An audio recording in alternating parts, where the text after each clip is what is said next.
Raiders quite anxious before what is thought to be an inevitable in terms of the NFL strike to get off to a quick start, finish up at 2-0 before the strike had started. Well, you know, back in '82, the teams that didn't do that kind of hurt themselves going down the stretch when we did go out for 8 games.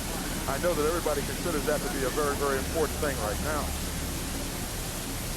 Kicking for the Lions will be Eddie Murray, and the deep men for the Raiders, Vance Mueller and Dokie Williams. Dokie Williams, of course, was starting at wide receiver, but he's having to play a lot of special team work. And if we take a look on the field right now, they did this back in '82, a solidarity move, if you will, with the handshake. Yeah, but you're not making any friends out there because those guys are getting ready to go to war in a couple of minutes. It's just a statement by the players that, you know, they are together in their effort. And if people can't appreciate that, you know, that's something they have to live with. Interestingly, the reaction of the fans, a little bit of booing, perhaps kind of showing how they feel, the frustration that they feel as fans being left out in that process. And of course, we'll talk a lot more about the strike possibility and just where the players and the union and of course the fans sit on that matter.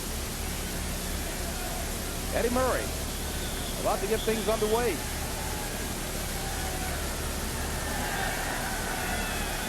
Rather short, taken by Vance Mueller at his 10. He's across the 30. And drives his way across the 40-yard line. A good return by Vance Mueller.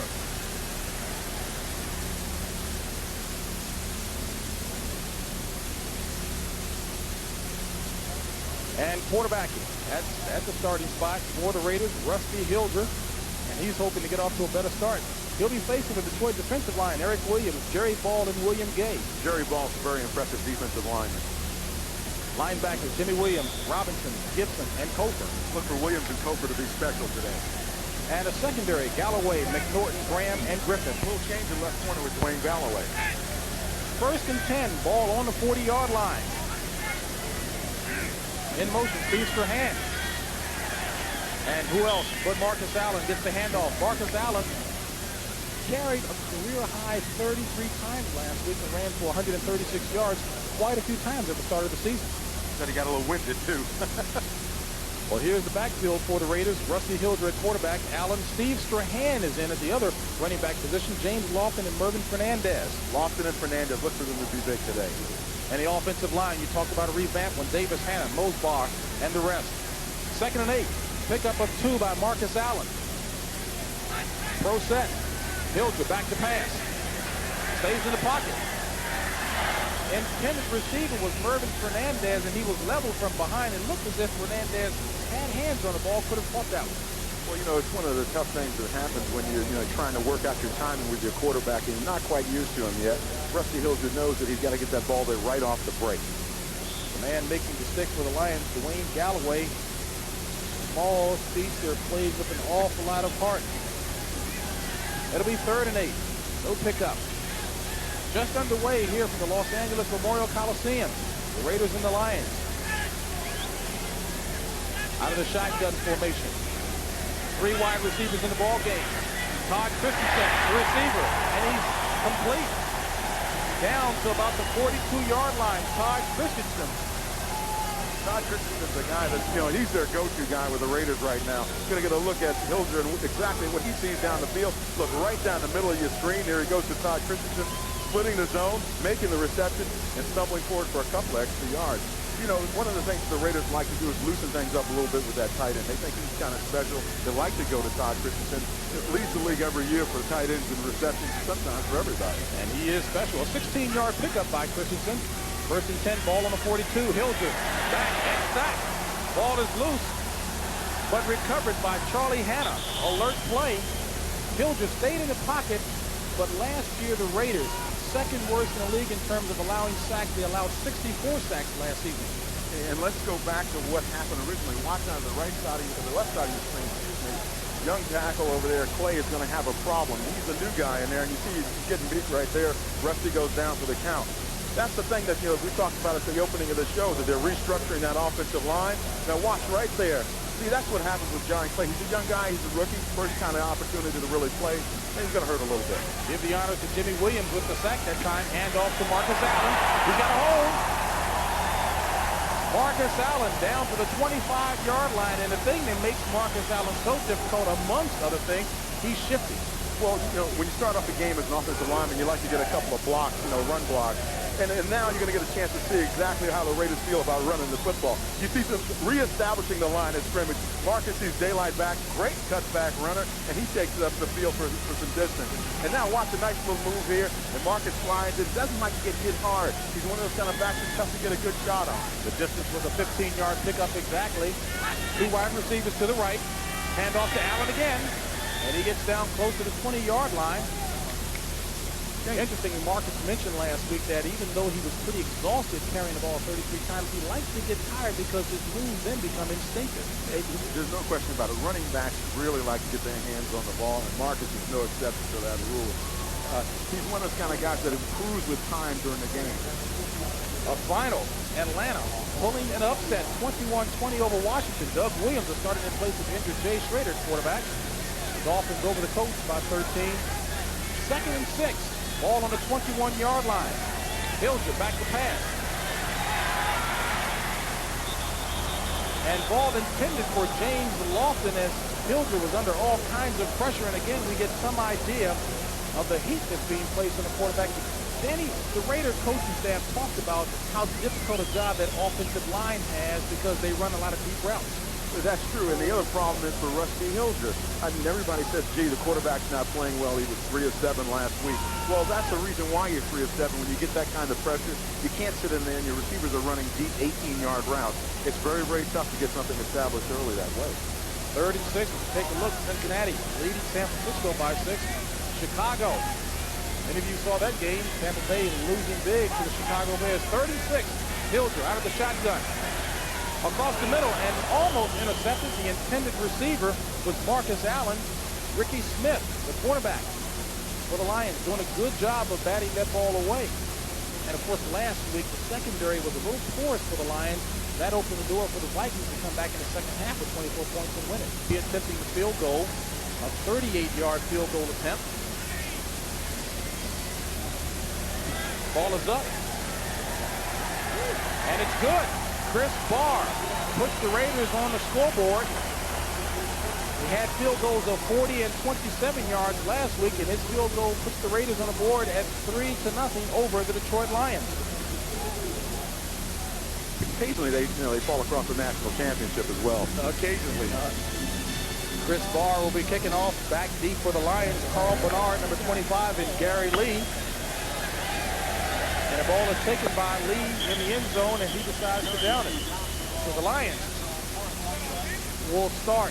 And we'd like to welcome those of you who were watching the Chicago Bears and Tampa Bay Buccaneers game. Chicago winning big by 17 points. I'm James Brown along with Dan Jiggetts. The score here, the Raiders leading 3-0. First possession of the ball game for the Detroit Lions as James Jones is the ball carrier. He picks up a couple. Again, a 9-play, 60-yard drive by the Raiders culminated in a 38-yard field goal by Chris Barr. That accounts for the game's only points just underway. James, one of the things to look for along that Raider defensive line is Bill Patel. They feel that he is all-pro caliber player. They feel that everyone along that defensive line, no question about it, are all pro players. 2nd and 8, throw set. Long, back to pass. Looking downfield, complete to Pete Manley, and Manley with first down yardage and more. And there was a knock about Chuck Long not necessarily having a good arm. I think that might dispel that notion. That's right. And he told us yesterday he was going to try those intermediate routes, 10 to 12, 15 yards, right in there, get the receivers open and let them run with the ball because the Raiders play so much man-to-man. Somebody's got to be tagging on the hip of those receivers. 19-yard pickup. Darryl Rogers expressing all kinds of confidence in his young quarterback, the second-year quarterback out of Iowa. Said he doesn't care if he has a booming arm as long as he's accurate. Long, back to pass again on first down. Overthrows the intended target, Scott Williams, coming out of the backfield. The defensive force that Chuck Long is facing was rated number 1 in AFC last year. The Raiders, and they've got that mean reputation of being some hard stickers. Collisions in the hand, number 48.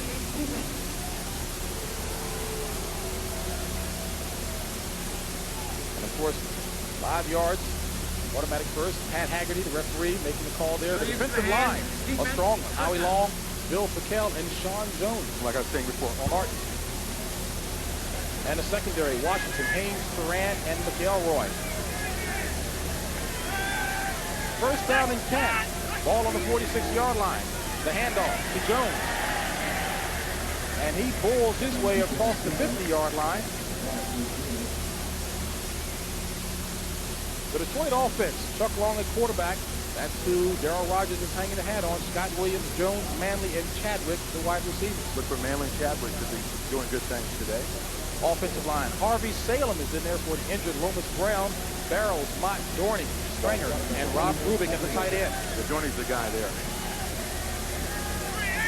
Pickup of 6. Second and 4. Jones pulling his way through the line again. And as we said, that they ran behind Keith Dorney. He's a product of Penn State, another product of Penn State, I should say.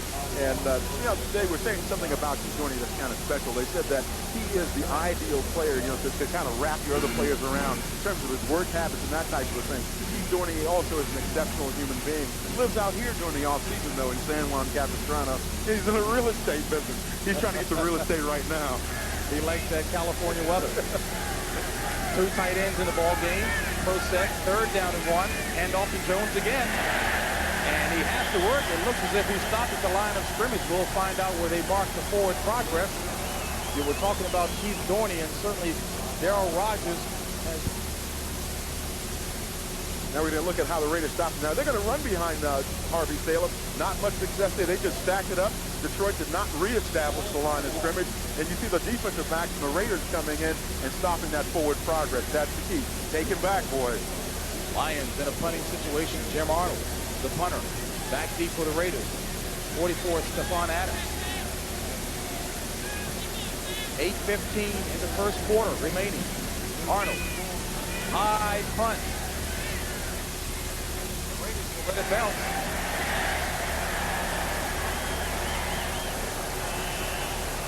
James, that was an excellent special teams effort to slap that ball back before it rolled in the end zone. Excellent effort.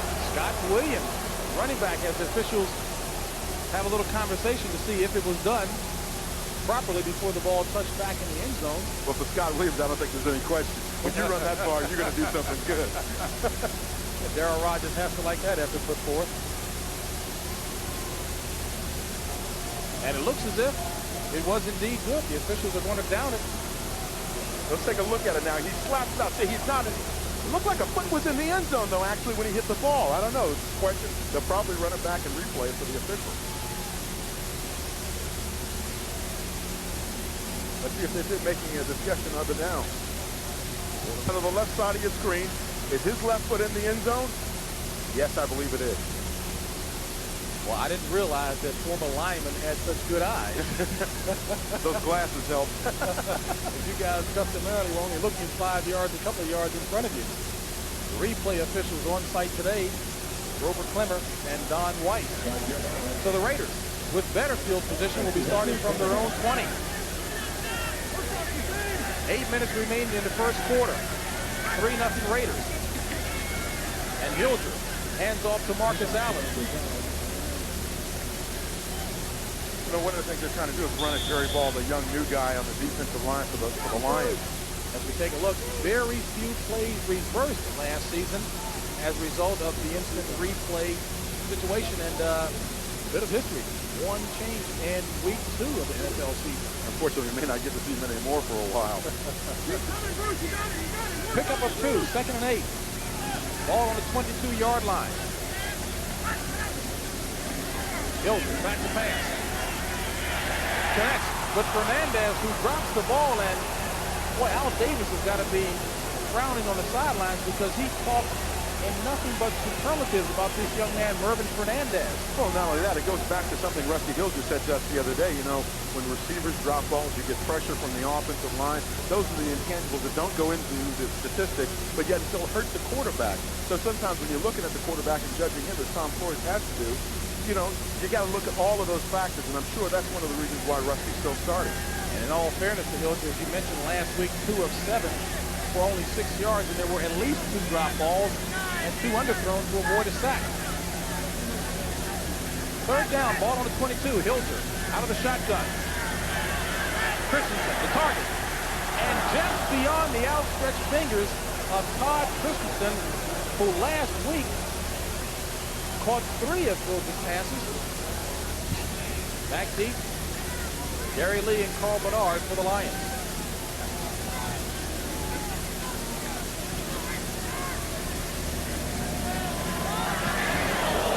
Talley loses the ball off the side of his foot.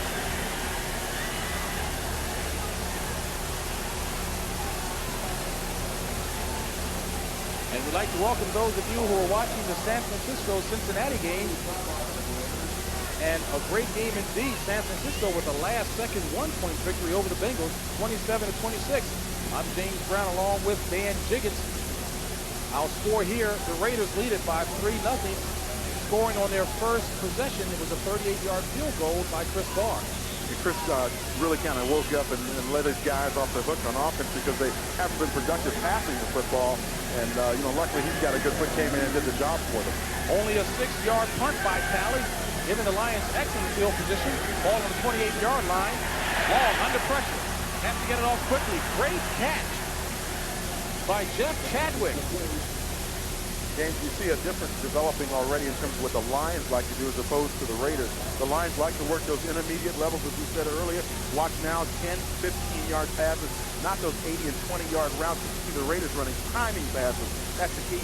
Makes the defense, it makes it tough on the defense when they're playing man-to-man. Chuck Long said he benefited by staying in Detroit in the offseason to work with a lot of his teammates. Lions down 3-0, excellent field position. Second down, 1 to go. Ball on the 18. 2 wide receivers to the right. 3 wide receivers. Long. Back to pass. Under pressure. Flag is on the play as Long connects with Pete Manley as he's hit hard out of bounds, and we'll wait and see what the official call is. The Raider defensive line is saying, bring it back, baby. It looked like Howie Long had held an AD, he or Bill Pickell, because Pickell made a real strong move over the nose, over the center, excuse me. We await the call by official Pat Haggerty. Holding. 61. Stop it. Second down. And a tough way to have the ball come back after Hilger or make that Long was under such pressure. Yeah, Scott Barrows is not pleased with that. The product of West Virginia. You know, Scott's a little short for an offensive lineman, and he's 6'2". I imagine how he... Second and 10. Ball back on the 28-yard line. Handoff goes to Williams. And Williams gets it close to the 25. Pickell made the stop there, and think about that. Remember, everybody was saying that Pickell may be the best down lineman that they have besides Long. And for an NFL update, let's go to New York.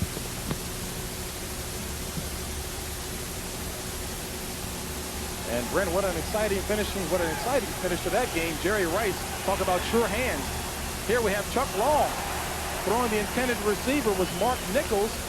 And he tried to one-hand at that time. The Raiders putting a lot of pressure on Chuck Long. Well, that's one of the things I talked to Howie Long and the guys down in the locker room before the game, and they said they were going to bring it today. There's no question about it. They're looking for some sacks and a lot of sacks today. And Chuck Long is going to be running, and he's going to be sweating before the day is over. Well, Howie Long and Mark Haynes, 2 Pro Bowlers, anchor again what was the #1 rated defense, total defense for the Raiders. And the field goal attempt. Eddie Murray will be a 45-yard field goal attempt, and it's no good. Eddie Murray, who had 4 field goals last week against the Vikings, misses his first, and the Raiders hold on to a slim 3-0 lead. 3 for the Raiders. Bill Pickell, Long, and Sean Jones. And Townsend and Willis down at the end. I mean, these guys are tough. They all sit together in the locker room, and it's a real joking kind of, loose group. I was in there talking to them before the game, and we were talking about all kinds of things that players like to talk about. Some of them I can't mention. Loose is putting it mildly, Danny. First and 10, ball on the 28. 5:37 remaining in the first quarter. Fernandez in motion. The handoff to Marcus Allen. Tries to turn the corner. A burst of speed, and boy, is he nifty with those speed. Marcus Allen with the pickup. Other scores of action completed today. The Browns over big over the Pittsburgh Steelers, 34-10. And again, a surprise. Jay Schrader out-injured. Doug Williams was the starting quarterback, but Washington loses by 1 to Atlanta. Philadelphia over New Orleans. That's a real surprise to me, believe me. Eddie Ryan got him fired up the second week. Allen, 5 carries for 30 yards, 6-yard average thus far. 2nd down and 3, ball on the 35. And the handoff again to Allen, but he's met at about the line of scrimmage. Eric Williams is playing tough along that defensive line. He knows, they talk about Jerry Ball, kind of, a new guy, a newcomer to the team, really, getting all these other veterans excited about playing and winning again in Detroit.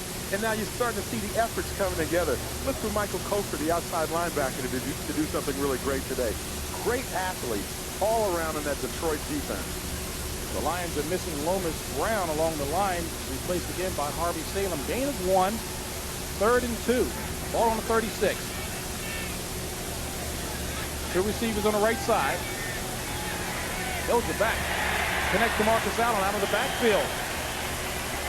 And with that reception, that makes it the 58th straight league game that Marcus Allen has played in where he's caught at least 1 pass. Well, one of the things they're doing, that's like a long handoff almost, that little flip pass there. And it's changing the structure a little bit of the Raiders' offensive thinking. As we mentioned earlier, they like to go with a vertical game, stretch the defense, throw downfield deep. Now they're starting to throw those intermediate routes. Maybe it's a change to adjust to Rusty Hilger. True team attitude. Marcus Allen recognizing that he may have to carry even more of an offensive load until Hilger gets accustomed back to the quarterback spot, but he's not shying from it. Hilger back to pass, and he finds Allen again. Up close to the 45-yard line, Marcus Allen. Hey, they know that when they get the ball to this guy, it's cash money. Marcus Allen, we like to call him the Ferrari. He has that little Ferrari, too. But he's a sleek running back. Nice, easy moves. Nothing herky-jerky about him. Just nice and easy, just like that Ferrari he's got. And talking with him yesterday, I was admiring that car so much. I asked him if I could sit behind Willie. He said he wouldn't mind letting me sit there, but he didn't want me to be seen by any of his linemen sitting there because he didn't want them in his car. Yeah, he's one of those guys, 6'7", 285, sitting in his little Ferrari. 2nd and 6, ball on the 45. Raiders marching. Hilger back to pass.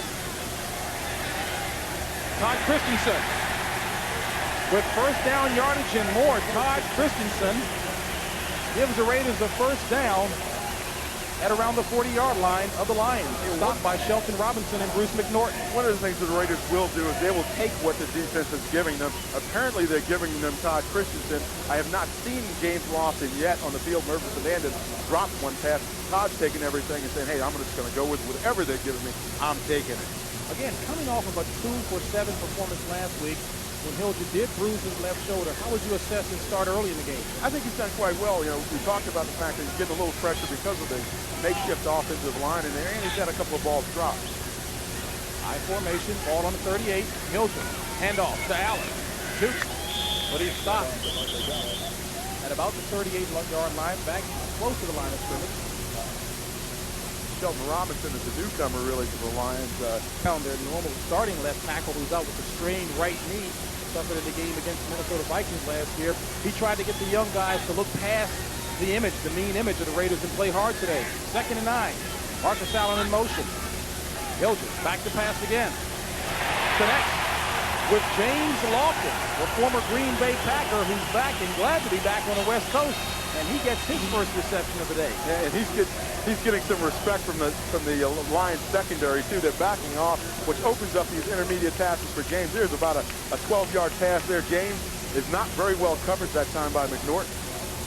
A 17-yard pickup, and Lofton, boy, what an addition to have him on one side of the receiving corps along with Mervyn Fernandez. It's like the offensive coordinators of the Raiders are saying that it's like waking up and finding another present under the tree.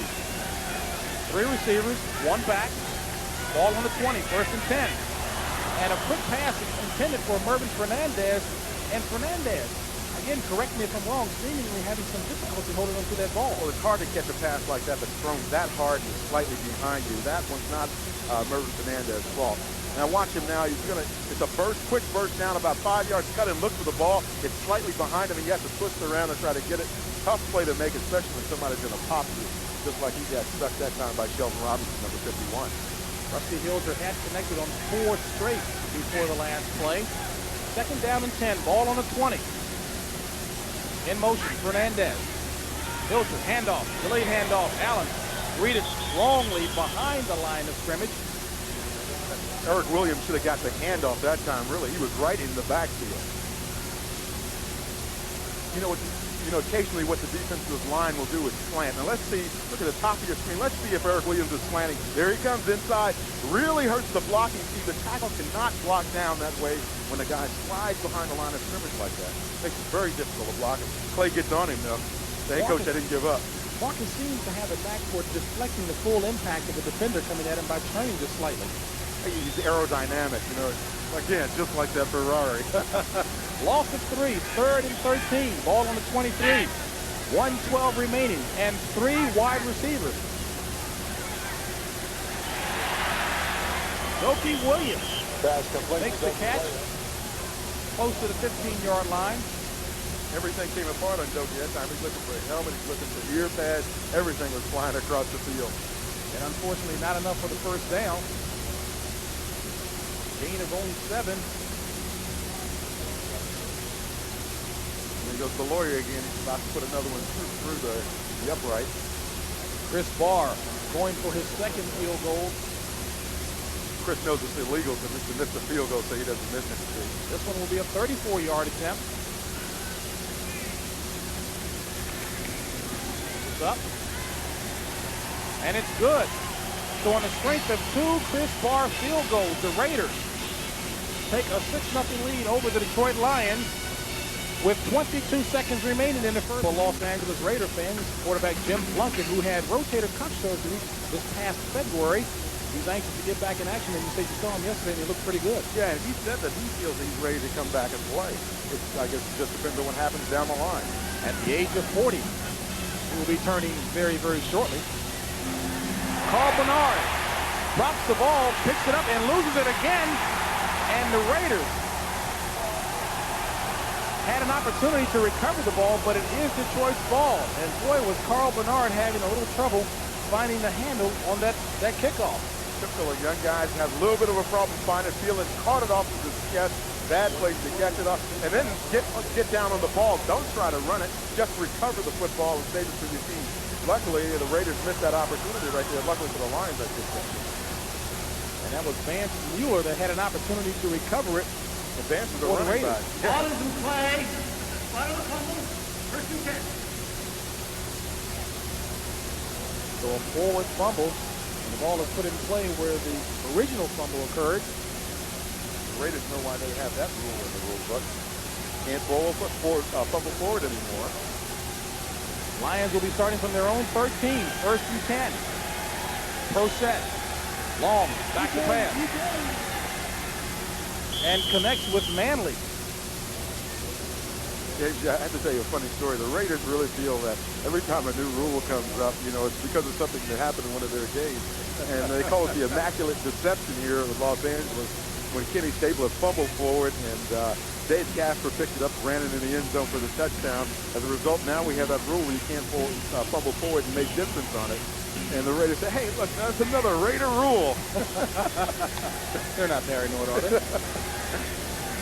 A pickup of 8, 2nd and 2. Ball on the 21. With 5 seconds remaining in the first quarter. And the ball is complete to Pete Manley.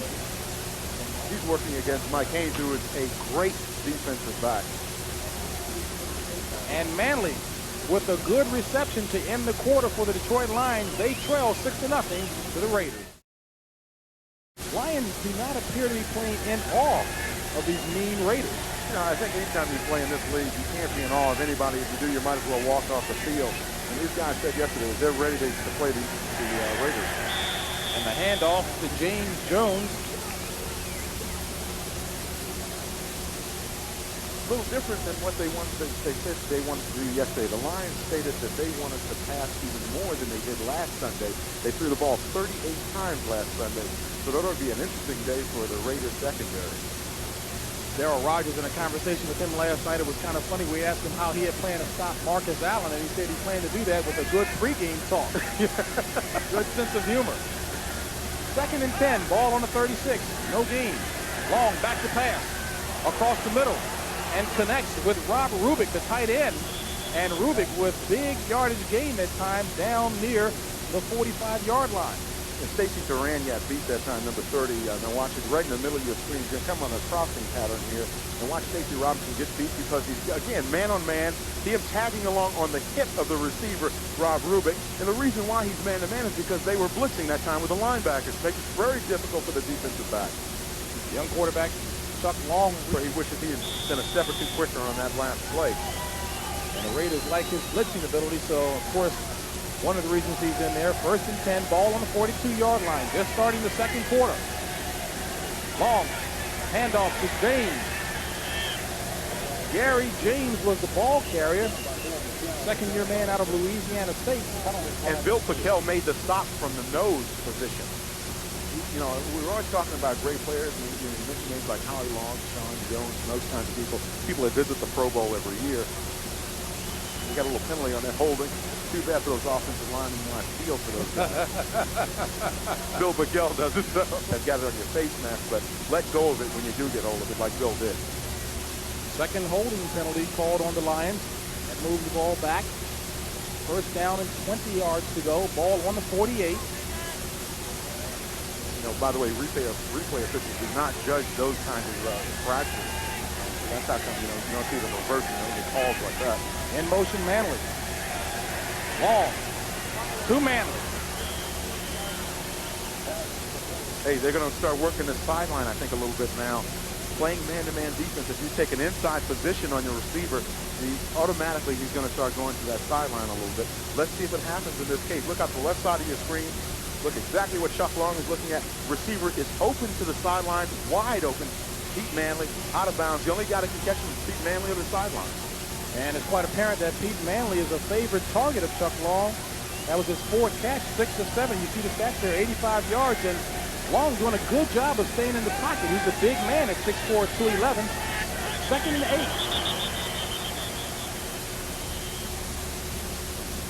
Looks like Sean Jones got a little anxious on that one, number 99. Let's see if he got somebody pulling him off there.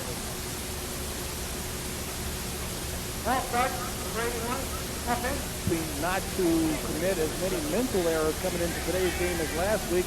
Their 3rd penalty assessment so far. Ball on the 40. Long, back to pass. And it's intercepted by the man that Coach Darryl Rogers says he's amazed that Mike Haynes, after 11 years, is still one of the top athletes in the NFL. Well, Mike said he worked a lot harder this offseason than he ever has. And here, the tip drill comes into play. Watch the ball. It's going to get tipped once, and then watch Mike Haynes come in and grab it. Excellent play by the cornerback from Arizona State. And Mike Haynes give the Raiders the ball. 9-time Pro Bowler. And as I mentioned before, Darryl Rogers amazed that this guy is still in such great shape and effective. Well, he should be, because he knows what kind of a player he is. He coached him in college. Raiders with the ball on their own 37. Hilger back in the pocket. Tosses out to Marcus Allen, who tries to slip the tackle. But he's down by Jimmy Williams. Jimmy Williams, one of the finest people that I've met in the NFL. Young man from Washington, D.C. and Nebraska.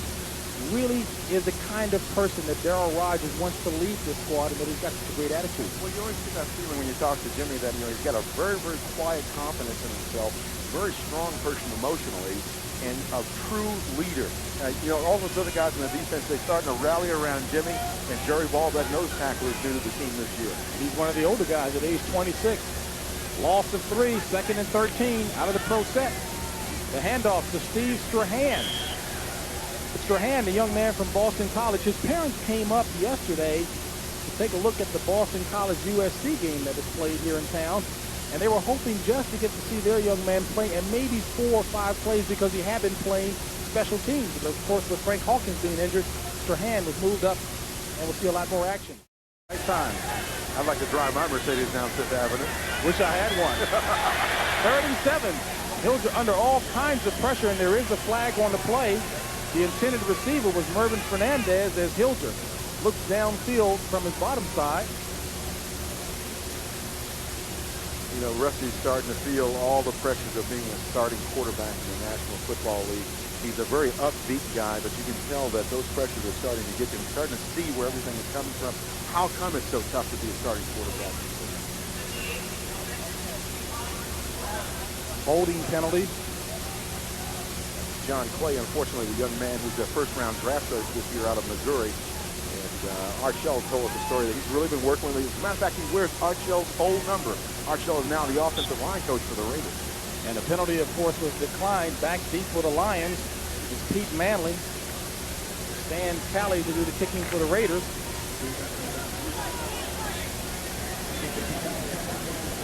Talley had only a 6-yard punt his last time out, and that was coming off of a week last week where he boomed 163 yards and it averaged 46 yards on his punt, hoping to get back in stride on this one. Stan Talley had one problem in the USFL, and that was that he kicked the ball low. And I know that's one thing the Raiders are concerned about. They want to get that ball up in the air and get some hang time on it now.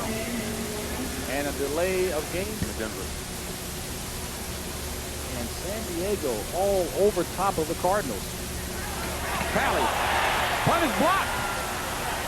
Jimmy Williams blocks the punt for the Lions, and the Lions will get the ball with great field position. And we just got finished talking about Jimmy Williams. The ball was recovered by Mark Nichols, but Williams, 6'3", 230, playing an outstanding game thus far. And the problem was he was not blocked on this play. A breakdown in special teams, and Stan Talley feels the brunt of it. Excellent block by Jimmy Williams. Comes across the foot, see? Comes across at an angle that gives you an opportunity to pick the ball off. And an excellent recovery by the Lions. The Lions get the ball on the 12-yard line. Jimmy Williams, when we were talking with him yesterday, probably said it the best when he said the Lions are really just an attitude away from winning. First block punt since 1984, and the Lions first down and 10, ball on the 12. Long, back to pass. And throws an interception, but the ball is dropped. There is a flag on the play. The intended receiver. Matt Millen is not known for pass coverage, and I'm afraid he might have gotten caught that time grabbing a hold of a jersey or something. The intended receiver was Rob Rubik. Matt Millen was on top of him. It looked as if he actually had the ball. Well, he may have, but actually he's probably holding onto that jersey and then let it go and then try to get down to the ball. And that's something you just can't do when the guy's 10 yards downfield. Oh, Matty, don't do those things. Well, a big break for the Lions. Watch it on the left side of your screen. Matt's going to drop back in his coverage, grab a hold of the tight end there, number 55. You see him grabbing a hold of the tight end. Now pulls that jersey again. You saw that. And now he gets in and intercepts the ball. Would have been a great play if the receiver was a little bit tighter on him so the officials can't see the contact. First and goal, ball on the 7. 11:52 remaining in the second quarter. Long, back to pass. Throws in the corner for Pete Manley, and he drops the ball. He bobbled it. Pete Manley looked like a vaudeville act. That time going out of bounds. It's tough to turn around and try to catch a ball like that while still trying to maintain the staying in the end zone. And we're going to get another look at it now.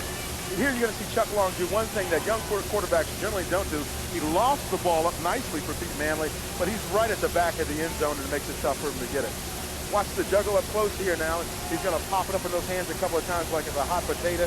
Tough to get it there. Now he's out of bounds. It's too late. Covered by Lionel Washington. It'll be second and goal. Ball on the 7. Long to Rubik. And Rubik. The pass is complete. They'll mark his forward progress at around the 3-yard line. Van McElroy on the stop. And McElroy had himself an interception last week that he ran back 35 yards for the score against Green Bay. Van McElroy is one of those guys that's really coming along and developing as a leader for the Raiders. A lot of older guys in that secondary gone now. Here's a guy out of Baylor who they really feel strongly about it. Not only is he an all-pro player, but he's also a leader on the Raiders, and that means a lot to anybody that's associated with the team.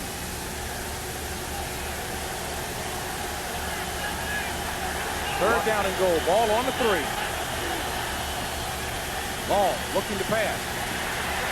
Under pressure. And he fumbles the ball. Did Detroit recover?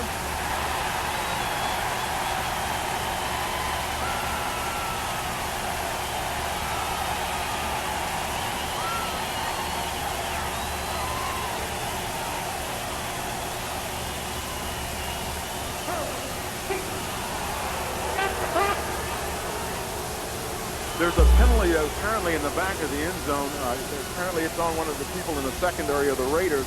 And as a result of that, the fumble does not stand. The ball goes back to the Lions. A great effort by Howie Long. Unfortunately, it looks like it's going to be wiped out by a penalty. And Howie Long showing his Pro Bowl form as he comes in with the sack. Still waiting for the officials to make the call here as they caucus. As they caucus? Excuse me. Matt Millen is doing more than caucusing down there.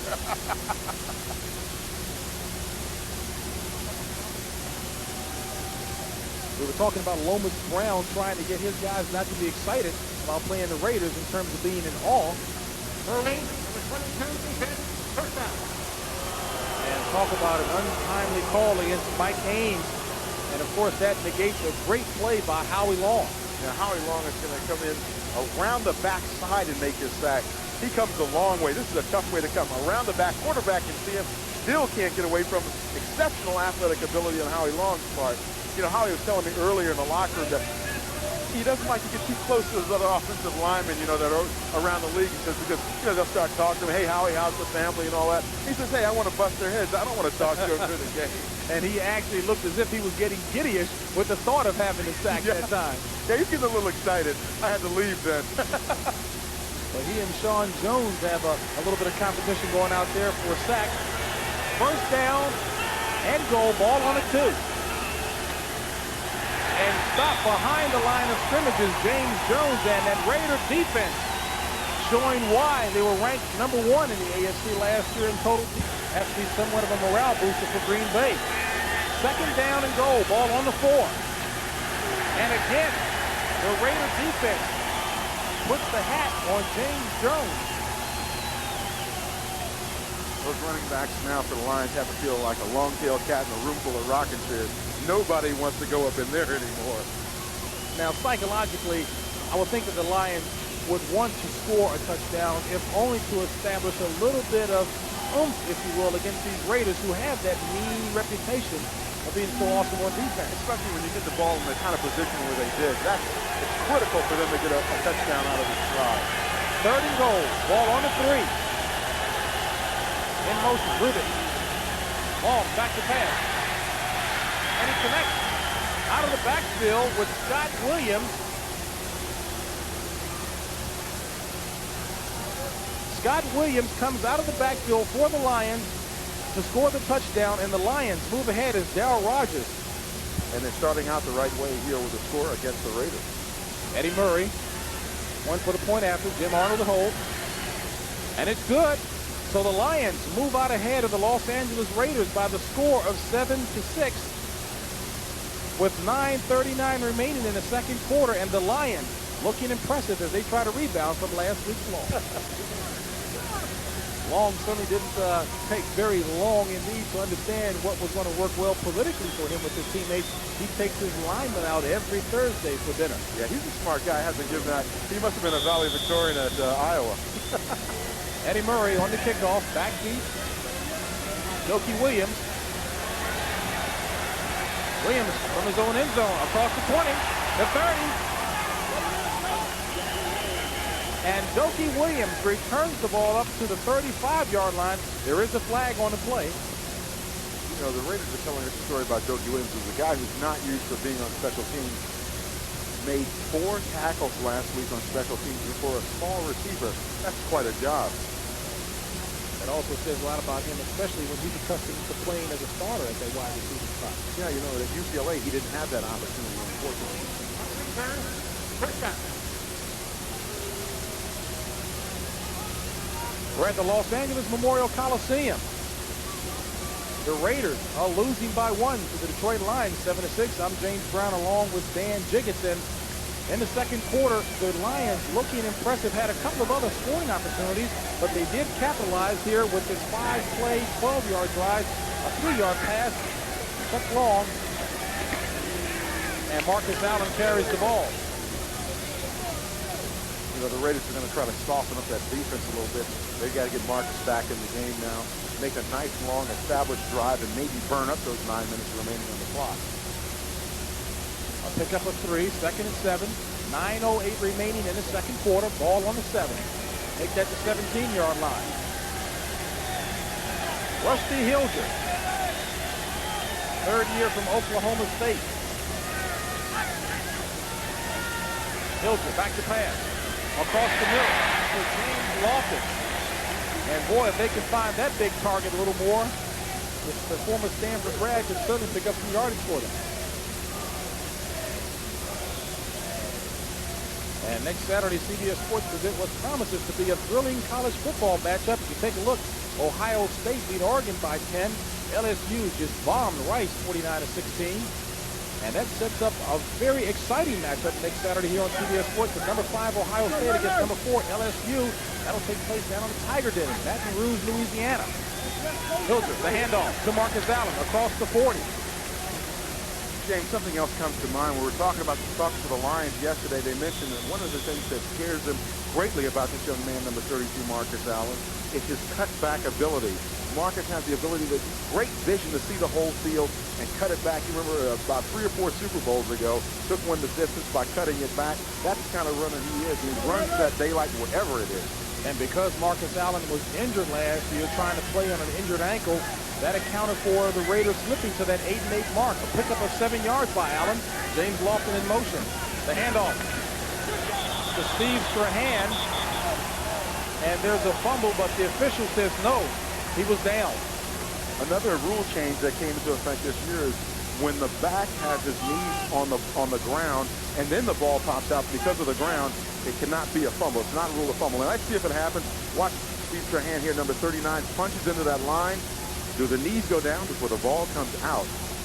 He's still got the ball now. Let's see if the knees go. See, I don't see. They're not down. Ooh. Ball's out already before the knee is down on the ground. We may be getting a ruling on that one. And Dan Jiggetts, I think you may be right. Jerry Ball thinks I'm right. He's got the ball now. He's a colorful character, Jerry Ball. Ball. He's talking about his jump shot and passing ability. He says he can pass the ball in basketball better than Magic Johnson.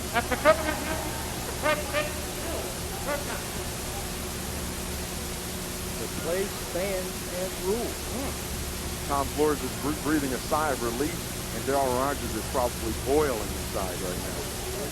That makes it 3rd down and 3. Ball on the 42. 7 minutes remaining in the second quarter. 2 receivers to the left. Hilger back to pass.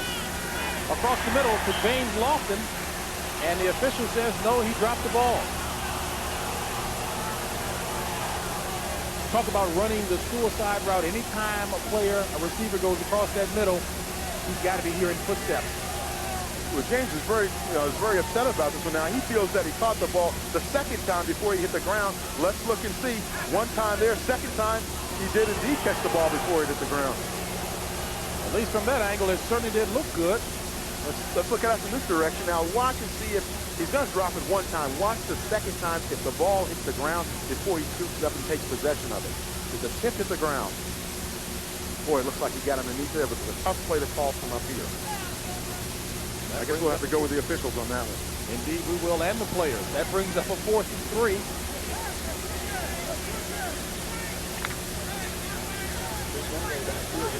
Stan Talley certainly not having the best of days today.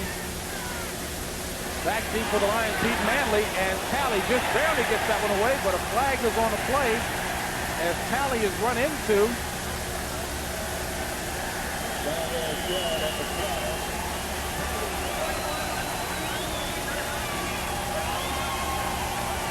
And everybody in the house knows that the Raiders are going to get the ball back now.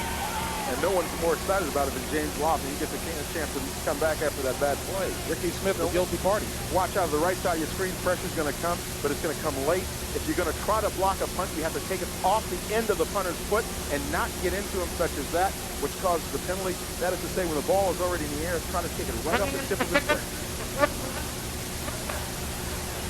Easy for him to say.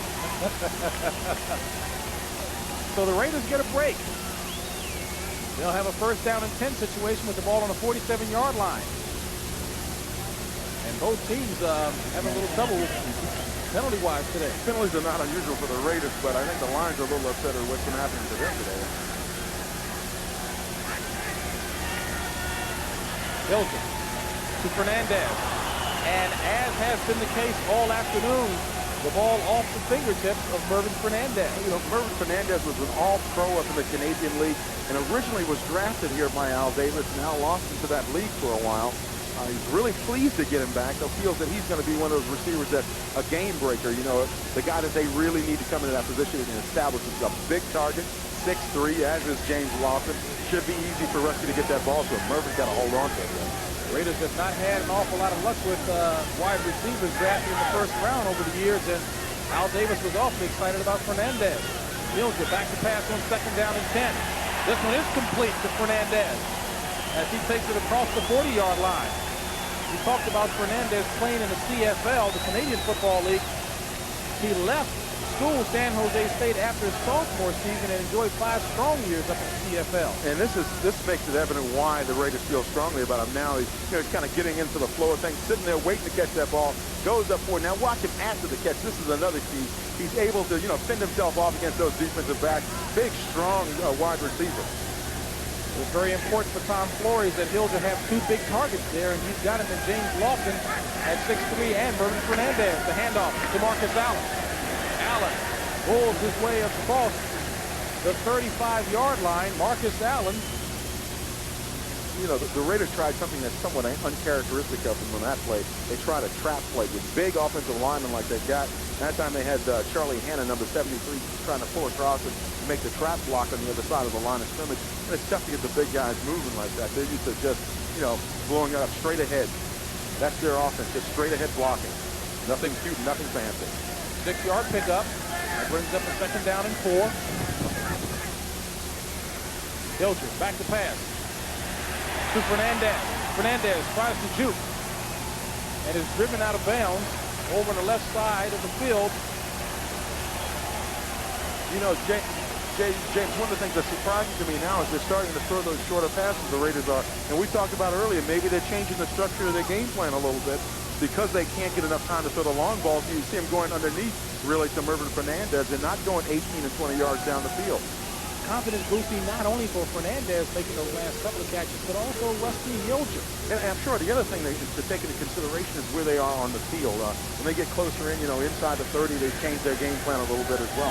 Inside the 30 indeed, ball on the 23, 1st and 10, 5:40 remaining in the 2nd quarter. The pitch back to Allen. And Allen takes it close to about the 8 and make that Vance Mueller. So often seeing the ball going back to Allen. 42 Vance Mueller getting a little action back there. And from this box where we are as high as we are, it looked like Marcus Allen. Well, Mueller is a favorite of Al Davis. Only the 2nd player to come out of Occidental College. The other 2 there were 2 actually. One was Jack Kemp, who's running for president now, and his receiver was Jim Moore, the coach of the New Orleans Saints. Nice little bit of trivia there. Well, if you keep that up, we're going to ask you to explain supply side economics in a minute, Danny. 2nd down and 4, ball on the 17. Raiders marching. Now that's Marcus Allen with the ball. As he gets close to the 15-yard line, Hilger, 10 of 19, 105 yards in the first half. Obviously, vast improvement from last week. Kind of what he had to do today, as we said earlier in the game, to really, establish himself as the Raiders starting quarterback. Give himself an opportunity to develop confidence in himself and let everybody else develop that confidence in him. Marcus Allen, has been complementing his game very well by making yardage when it's necessary. And Marcus Allen also the biggest supporter of Rusty Hilger, saying he's got all the ingredients to be a good quarterback. So irrespective of the media criticism, he supports Hilger. Hilger goes back, 3rd and 2. Looking deep for Todd Christensen. That's dropped the ball. Christensen had to come back to try and catch that one as he was defended by Dwayne Galloway, who's only 5'8", 181. And he's going against Christensen at 6'3", 230. Well, they're going to fake a toss play here, so everybody's reacting outside. The backside play, usually everybody just kind of dies off. Marcus Allen was a quarterback in high school. Keep that in mind. Throws a very nice pass here. It needed to be just a little bit longer to give Todd the opportunity to catch in the corner of the end zone. You get the impression Marcus Allen would love to be back at that quarterback position as he was in high school. A 32-yard field goal attempt by Chris Barr. So far, he's 2 of 2 on the day. And now he's 2 of 3. So the Raiders are still down by 1 on that missed 32-yard field goal attempt by Chris Barr. Hey, the twos. John Matuzak? Yeah, that's a big difference. He had a shirt and tie on earlier today for a TV interview this morning. Detroit on top, a little too close for comfort for the Raiders, but talking about keeping comfortable, John Matuzak, who was in shirt and tie earlier today for a TV interview, dressed a lot more comfortably now. Is it Tuesday already? The Lions, long, passing long, open, Manley. And a great pass play from Chuck Long to Pete Manley, who just turned on the afterburners. A 41-yard pickup pass play from Long to Manley. Chuck Long is going to give Pete Manley a chance to use some speed here. He's just going to open it up, run a fly route, just put it up in the air, and let the receiver run under the ball. And Pete Manley does that. Excellent play by Pete Manley. Watch the concentration here now, James. And see, he looks the ball in, looks it in, still looking it in, and now goes to the ground to avoid the big hit. Fourth-year player from Northern Arizona, Pete Manley. And he's playing a well of a ball game. Long, back to pass again. Ball batted down. You know, Darryl Rogers said yesterday that if you were to take bit by bit Chuck Long and some of the other ball players he has, Dwayne Galloway, perhaps these guys aren't the caliber of NFL talent that a lot of people think they ought to be. Of course, the knock on Long was that he didn't have a big booming type of arm. Rogers said he could care less as long as he's accurate. Yeah, you know, they said they're going to stop looking at all of those other things. Just worry about the individual, whether or not they're winning players. And I think that's a new adjustment to the Lions organization. Scores of all games around the country. 2nd and 10. The ball carrier, Gary James. And of course, Brent Musburger and Irv Cross will be bringing you up to date on all the games that have taken place today at halftime. NFL Today. Chuck Long, a good outing, 9 of 13 for 133 yards, 1 touchdown and 1 interception, and one of his favorite targets to make that his most favorite target today. Pete Manley, 5 catches for 19 yards. 19-yard average. Not bad. 3-yard pickup. 37. 2:48 remaining in the half. Detroit trying to add a few more points to the scoreboard. Long out of the shotgun. Complete to Butch Woolfolk. And certainly fans back in New York know that name very well. You know, Butch originally was a first-round draft choice of the Giants, and then went kind of bounced around the league a little bit, but was always known as a good receiver out of the backfield, and has really kind of found a home back in Michigan now. He went to the University of Michigan. We're going to get a peek at him here. Now watching the left side of your screen, really it's tough for linebackers to cover guys like Butch Woolfolk who have exceptional speed. And there you see Jerry Robinson, who is the size of a running back, really trying to keep up with him, but it's a tough job. First down and 10, ball on a 24-yard line, 2:35 remaining. Detroit trying to add more to that 1-point lead. Long scrambles out of the pocket and pushes the ball forward, but it's not going to be a forward pass. He did a little rugby deal. Trying to man, just got to throw it out however you can do it. But then again, when Sean Jones is on your case, you better do something with the ball. Yeah, you tend to get a little bit more creative than. Now watch him here. He's just going to kind of flip it under the hand and trying to get it down to Jimmy Giles, I believe. And watch it right there. Little rugby there. Just push it off. Nice basketball pass. And Sean Jones used every bit of his 6'7" height to grab Chuck Long that time. Again, Washington upset today. Atlanta Falcons beat them by 1. And after the thrashing that Atlanta took last week from Tampa Bay, that's a real surprise. 2nd down and 10, ball on the 24. Out of the shotgun, Long. Looking for Manley, under pressure. And throws it short, and it's intercepted by Stacey Turan. And that was the kind of thing that Darryl Rogers did not want Long to do, was to feel as if he had to press to make the big play. And again, Darryl Rogers, ever the teacher, calmly working with his young quarterback. They still have a 1-point lead, 7-6. Pitch back to Marcus Allen, who spins and dives forward, close to the 15-yard line. We're going to get another look at the interception here. And one of the things that happened is you'll see Howie Long getting a lot of attention over there. Greg Townsend just misses the sack. And now, unfortunately for Chuck Long, he throws off of that back foot and can't deliver the ball the way he wants to. It's short, and there goes Stacey Coran with the interception. And it was Marcus Allen with the 3-yard pickup, bringing up a 2nd and 7. And the Raiders will have it back in play after the 2-minute warning. And the 6th with 2 minutes to go in the first half, and certainly some very attractive sights here in Southern California. Lions trying to do the job defensively. Hilger passing to James Lawson, and a low throw, and Lawson as well out of bounds. James, this is another test for Rusty Hilger and James Lawson, really, when you think about everybody on that offense having to do their jobs, having to work like clockwork on a 2-minute drill. Generally, younger players and younger quarterbacks have a difficult time with a 2-minute drill because there's so much in your head. You've got to think automatically. You don't have a whole lot of time back there to, looking for all the receivers. There's a lot of pressure.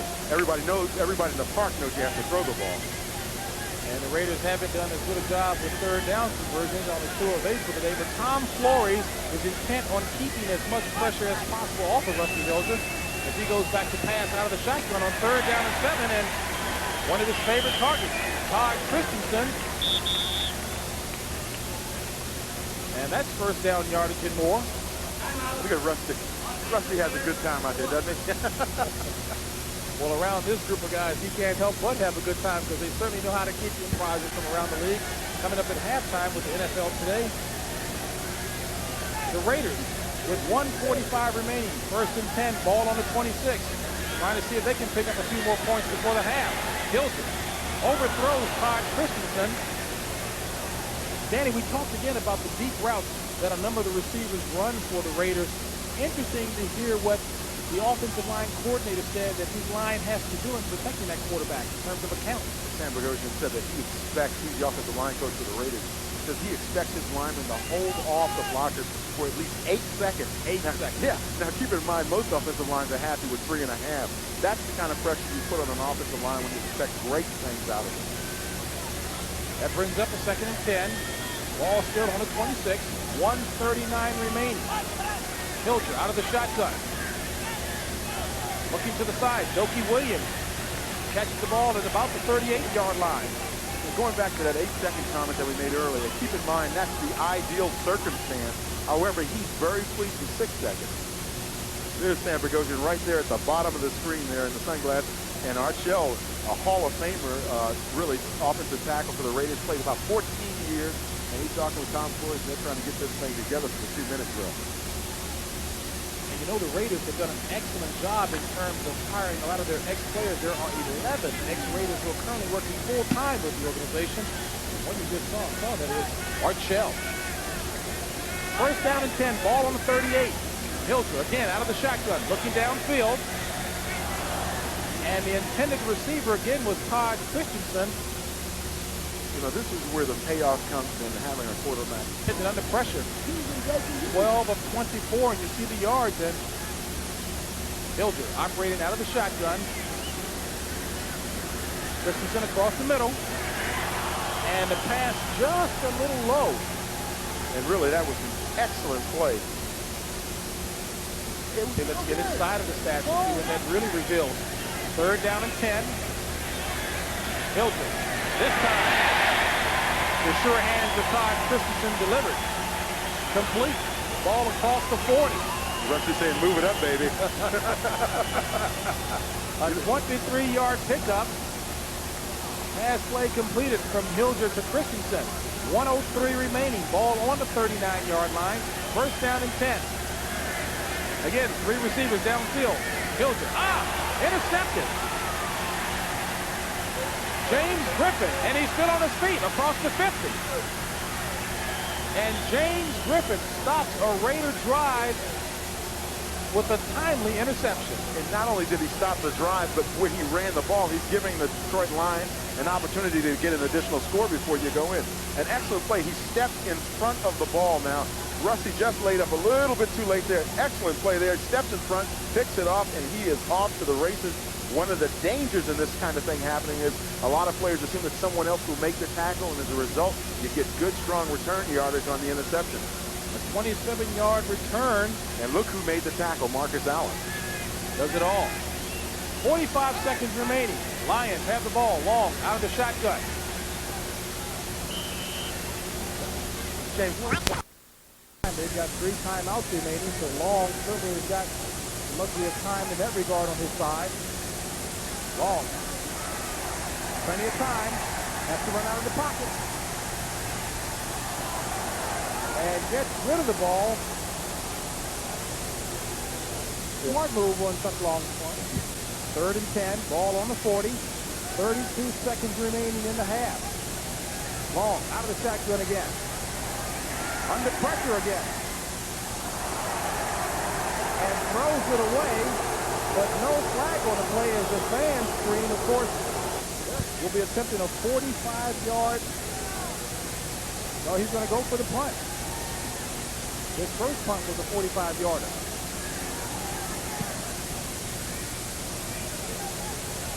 High punt.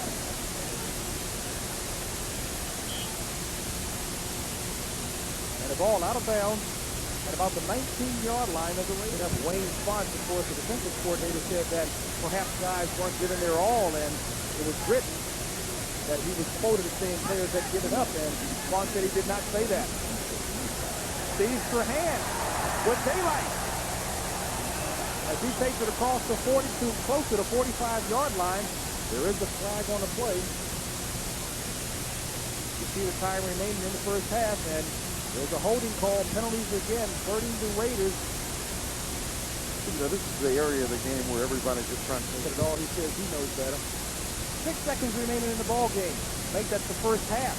Raiders losing it by 1, 7-6, and the Lions will go into the locker room at the half with a 1-point lead over the Los Angeles Raiders. The Lions, Carl Bernard and Gary Lee. And Carl Bernard again having some difficulty receiving that ball. Danny, I gotta wonder, as the Raiders come up with that fumbled kickoff return by Carl Bernard, if the sun here in the stadium is getting in the eyes of Carl Bernard. Well, certainly, you know, other people are catching the ball down there, and you really have to wonder whether Carl Bernard should be back there anymore. I'm sure that Joe Rogers will put someone else in there to see the kickoff. So you get a chance to see it. Again, he's catching it up high, bouncing it off of his chest. You know, those are the kind of things you can't do. You have to wait and let it drop in almost like a basket, and it bounces off of his shoulder pad, and he doesn't have a chance to get back at it. And again, I question whether or not the sun is getting in the eyes of Carl Bernard, because I got to believe that he was aware of the kind of problems that he was having before. The sun is getting in his eyes now because he's over on the sideline. He's got a little heat in his ears, I'm sure, too. Raiders will take over with the ball on the 22-yard line. 1st and 10. 2 receivers to the left. The handoff is to Marcus Allen, who goes up top and over the 20-yard line to about the 18. James, this is when the Raiders get greedy. You know, they get an opportunity down here. They like to take it in and get the score. Detroit had an opportunity similar to this earlier in the game. Didn't really take advantage of it. Raider football says you take advantage of any opportunity to get points out of the ball game. And I guess it's safe to say that so Marcus Allen goes, that's how the Raiders go. Last year again, 1,000 yards less than the year before. And we credit that to that bad ankle that Allen was running on. Hilton, back to pass to Christensen. Down at the 10-yard line. Todd Christensen with the reception. Coach Flory said he wanted to spread the offense around, not quite run Allen as much as possible, and get that passing game working. Well, you know, Marcus had a big load on his shoulders. Going back, you got to spread the load out on that Raider offense. And it's 1st and goal with the ball on the 9. That was the 5th reception by Christensen, and the handoff to Allen, and he greeted strongly at the line. You know, one of the things that's happening along that line, that time you saw Don Mosbar trying to push Jerry Ball, number 93 for the Lions, out of the way, but that's a load. Yeah, Jerry Ball is like 6'1". He's from a rookie. He says he wants his opponents. Jerry Ball says he wants the opponents to know that they've been in the game.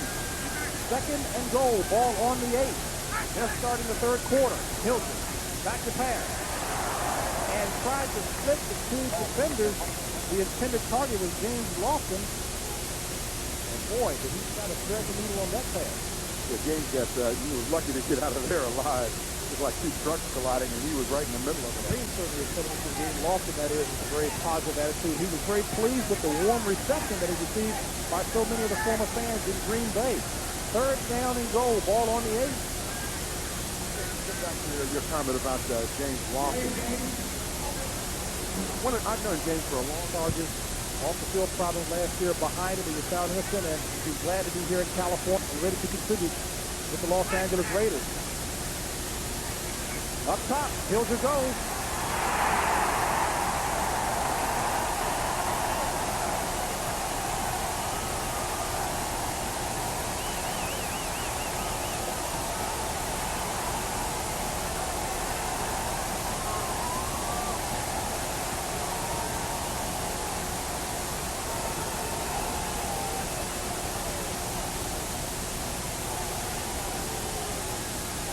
Doki Williams was a track star in college, and because of that, he didn't participate in spring ball. Coaches wouldn't let him start for the varsity at UCLA. I'm sure now they say, gee, why didn't we let this guy get 4 passes? Might have to bend the rules a little bit as Chris Barr goes for the point after, and it's good. And the Raiders move out in front by the score of 13-7.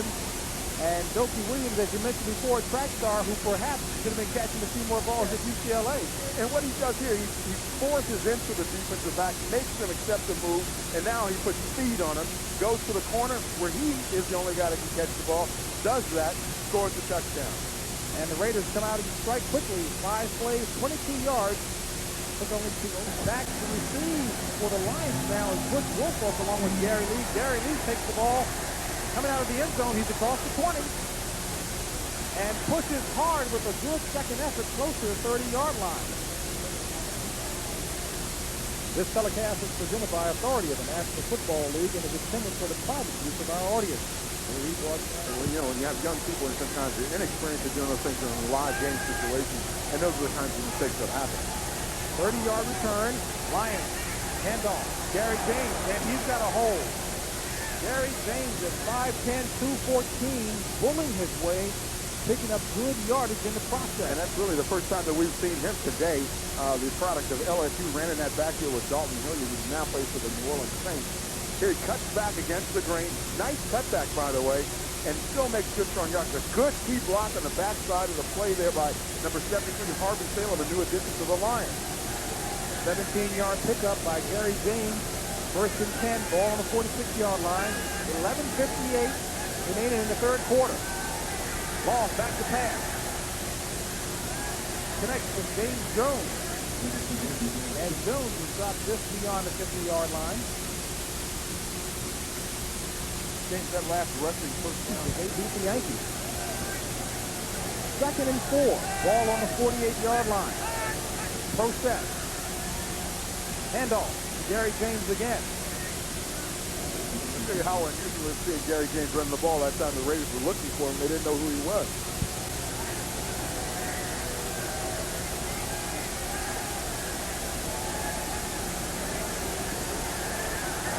And Jones goes up top, trying to pick up the yardage, but there is a flag on the play. This is where the Raiders defense shines. In those moments when, they're truly tested. That's when they come across. Down in the trenches, head-to-head, this is where the competition is made right here. Raiders reestablish the line of scrimmage. Back 61, Scott Barrows can't get up to make his block. As a result of that, James can't get over the top to get the first down. It's really clear. It's very simple. Now the editing with the measurement to see. Now that brings up a 4th down. And a kicking situation. Darryl Rogers looking on. Obviously had a good halftime chat with his players, indicating that they've got to go out and play this second 30-minute stanza the same way they played the first 30-minute stanza. Back two for the Raiders. Stephon Adams. Jim Arnold kicking for the Lions.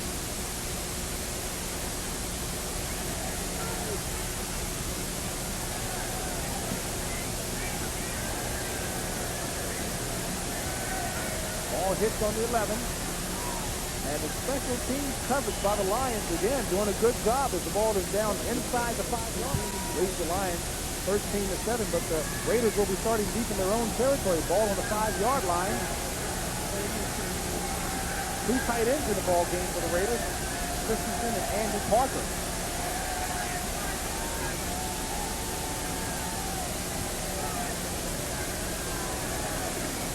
Hand off to Allen. Allen looking for a hole.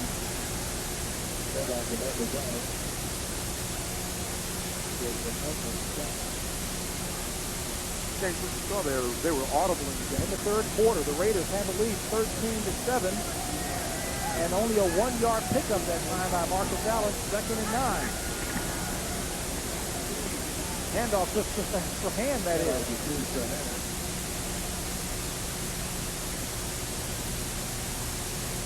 And Rusty Hilger, again, much better outing than last week statistically. Detroit. And in reality, Rusty Hilger's even performed better than that. And Detroit has not been able to get anything going on the ground game today. They've only had one change in the offensive line, and that's Harvey Taylor for Lomas Brown. And I can't figure out how come they're not running that ball more effectively. Well, might we see Butch Woolfolk into the game to try to pick up that Detroit running game? Could very well be, but we're coming to a very critical time in the game.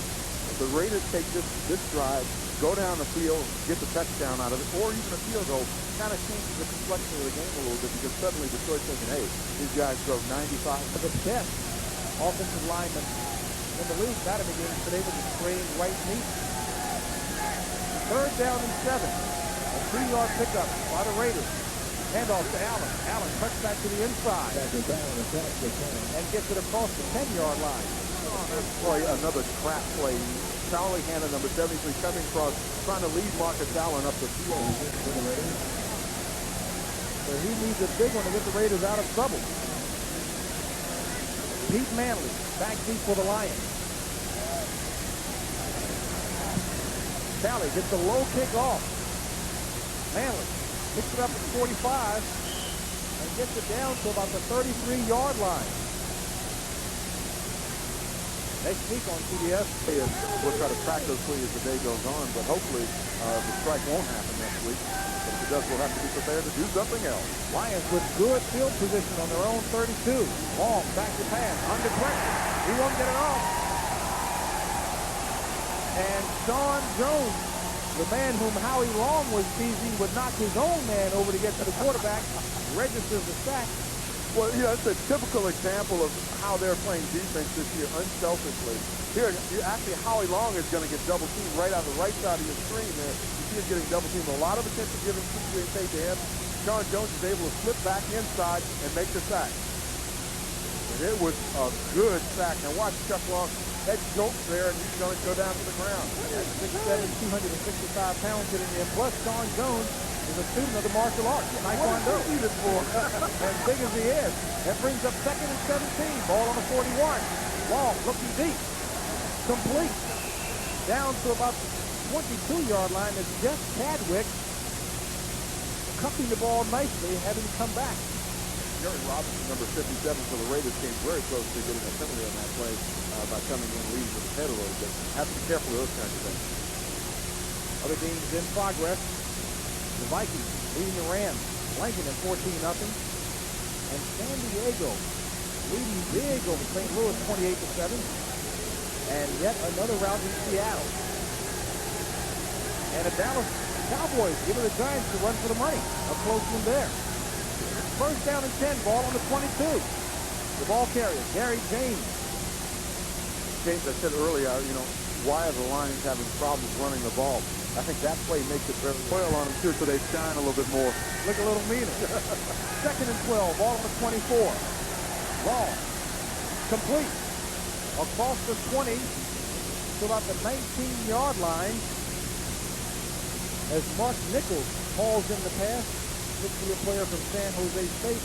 He's another big target at 6'2". And he's been somewhat of a disappointment to the Lions. I think he was a high-round draft choice, and they really felt that he was going to be a receiver that they could depend on for the next decade.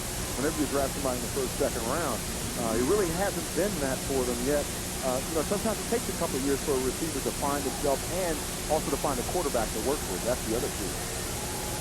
Brings up a 3rd down and 7. Ball marked from the 19-yard line. Out of the shotgun. Comes long. In motion, Pete Manley. And great defensive job as the ball was intended for Pete Manley. That time Lionel Washington had tight coverage on him. And the field goal attempt by Eddie Murray will be a 37-yard field goal attempt. Wow. And Murray having his difficulties. This is the 0 for 2.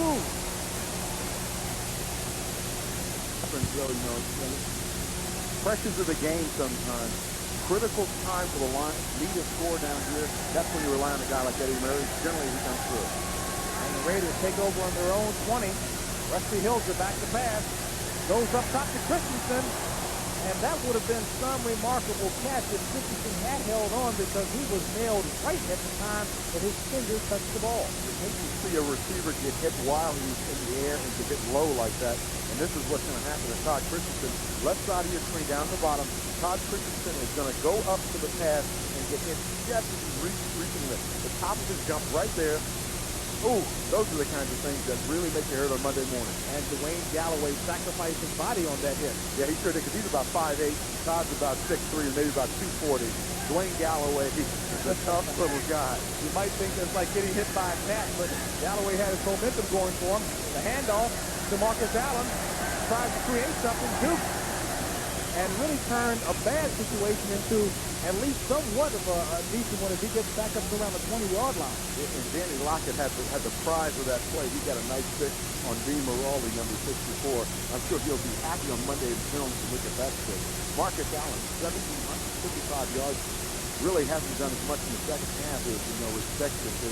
And like he did in the first half, he had 50 yards, remember, coming into the second half. Detroit Lions with 3 rookies in there on defense. Gibson, Lockett, and Ball. 3rd down and 10. Ball still on the 20. 4:36 remaining in the 3rd quarter. Rusty Hilger with 4 receivers in the ball game. Throws it low. The intended receiver, James Lofton, and Hilger getting just a little frustrated with himself. And Lofton with that. Tally back to punt for the Raiders. Manley. Deep for the Lions has to come up for a short kick. As he takes it on a 45.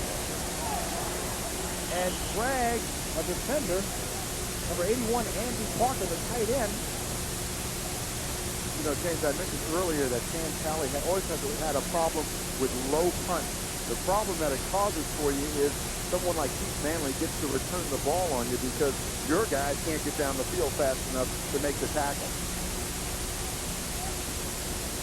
And again, a full day of scores in action around the NFL. Atlanta upset over Washington, Philadelphia by 10. Cleveland by 24 over Pittsburgh. San Francisco, an exciting finishing there. 1-point win. Talk about a close one. 1st and 10, ball on the 46. Long having to throw under hurry, under pressure, and he connects with Jimmy Giles. Former Tampa Bay Buccaneer, who used to be a favorite target of Doug Williams. Chuck Long really hung in there on that play. Got a lot of pressure from number 30, Stacey Saran. Watch, you're going to see on the left side of your screen, Stacey Saran coming in on the blitz. Blitz inside as well with Rod Martin, number 53. He tosses it off, gets it over to Jimmy Giles, over the defender. Excellent play. And now watch this shot that he takes from Stacey Saran right in the back. Ugh. That's why they pay them the big money. And that's why Chuck Long wants to continue taking his offensive lineman out to dinner. Hey, fellas, a little bruised rib here. 1st down and 10, ball on the 21. 3:29 in the 3rd. Lions trying to get on the scoreboard. Down 13-7. Complete to Butch Wolfolk. And you mentioned that Wolfolk really is a good receiver. Yeah, he had a lot of success even down at Houston there. And a tie ball game. Denver, Green Bay. Ended up in a tie. Chicago, 17-point winner over the Bucs. 2nd down and 3. The handoff to Scott Williams as he pulls ahead. You saw Steve Mott, number 52, clap his hands there. He's mad at himself because he got beat by number 71, Bill Patel. We will go back and talk about Bill Patel again. 1-2. Ball on the 13. Lions putting together an impressive drive. Ball. And Ball was awfully lucky that time as Lionel Washington had a clear path to the ball, had it in his hands, he dropped it. Yeah. That's when you realize that those guys, the defensive backs, are not receivers. He should have had this ball, no question about it. Right down the ground level, looking right on the bottom of your screen here. Lionel Washington flashes across, has a clear interception, and just misses it. Too bad they outlawed sticking, Lionel.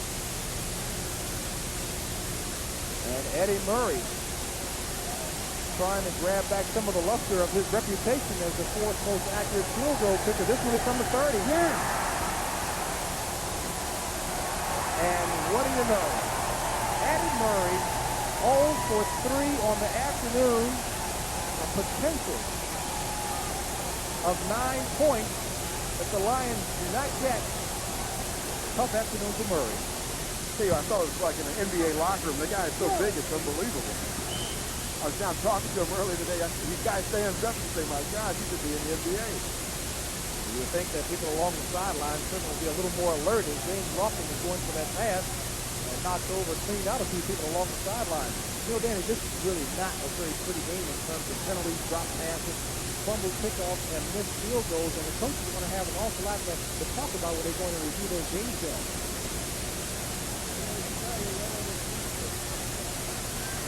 Brings up a second down and 10. Ball on a 20. High formation. Pitch back to Marcus Allen. And he's nabbed in the backfield. And now for NFL Today report, number 3rd and 11. Lions doing a pretty good job of containing Marcus Allen in the last few attempts. They really are. Now the pressure is flipped back to the Raiders. They've got to do something with this drive. Up top, Wilson goes to Marcus Allen coming out of the backfield. Well, we've got a flag on the play. It appears it might be on number 78, John Clay, the young rookie offensive tackle. And Marcus Allen very slow getting up off of the ground on the far sideline on the Lions side of the field. I'm sorry, John. Maybe it's not on you. Maybe it's roughing the passer. We'll get a call here. Personal foul. Number 15 on the defense, roughing the passer.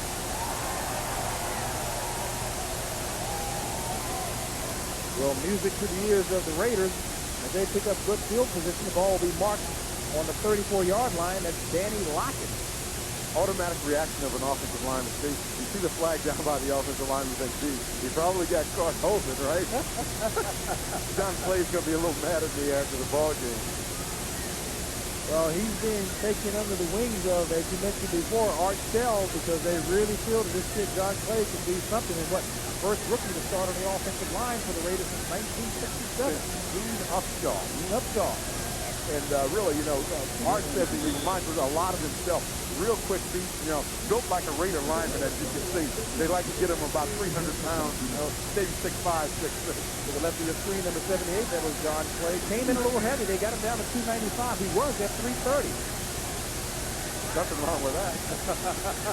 Well, that's a good 290. I won't argue with this. Complete. Marcus Allen looking upfield before getting good control of the ball. But there is a penalty flag as Marcus Allen a little frustrated with himself.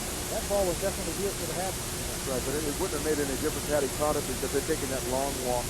You can always tell when the offense puts the penalty to the line and hang their heads and just kind of start sauntering back into the 10 yards. Offense, number 73, still first down. That's Charlie Hanna. He's got some athletic blood in his family. Yeah, he sure does. I expect very shortly in the next couple of years for his brother John Hanna to be inducted into the Hall of Fame, offensive guard for the New England Patriots, a former offensive guard for the Patriots. And he shows a classic reaction of an offensive lineman. Yeah, well, 6'3", 270. Those kinds of things really shouldn't happen on the field. A lot of young people are looking at the ball game. You don't like to see that kind of a reaction. But, second down and 10. Ball on the 34-yard line. No, let's take that back with the penalty yardage. That'll make it 1st and 20.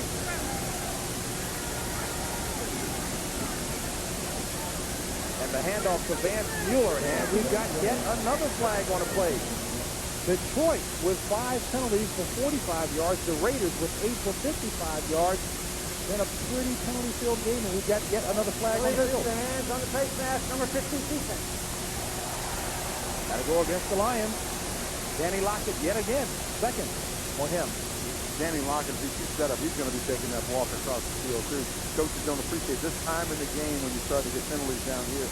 You're giving the offense an opportunity to get out of the hole that you put them in. And sometimes that happens to younger players. Danny Lockett's a rookie out of Arizona. And, he'll learn as time goes by not to make those kinds of errors. Darryl Rogers, of course, knows that he's got to really have some degree of patience for a lot of rookie mistakes. And Rogers right now trying to find out why it's not just a 5-yard penalty. And apparently the officials called it a flagrant foul. But all for naught. Won't change it. Ball on the 33. First and 10. Raiders with 38 seconds left in the quarter. Complete to Vance Mueller. And the screen pass to Vance Mueller. And he takes it. He's stopped by Jimmy Williams, the outside linebacker for the Detroit Lions.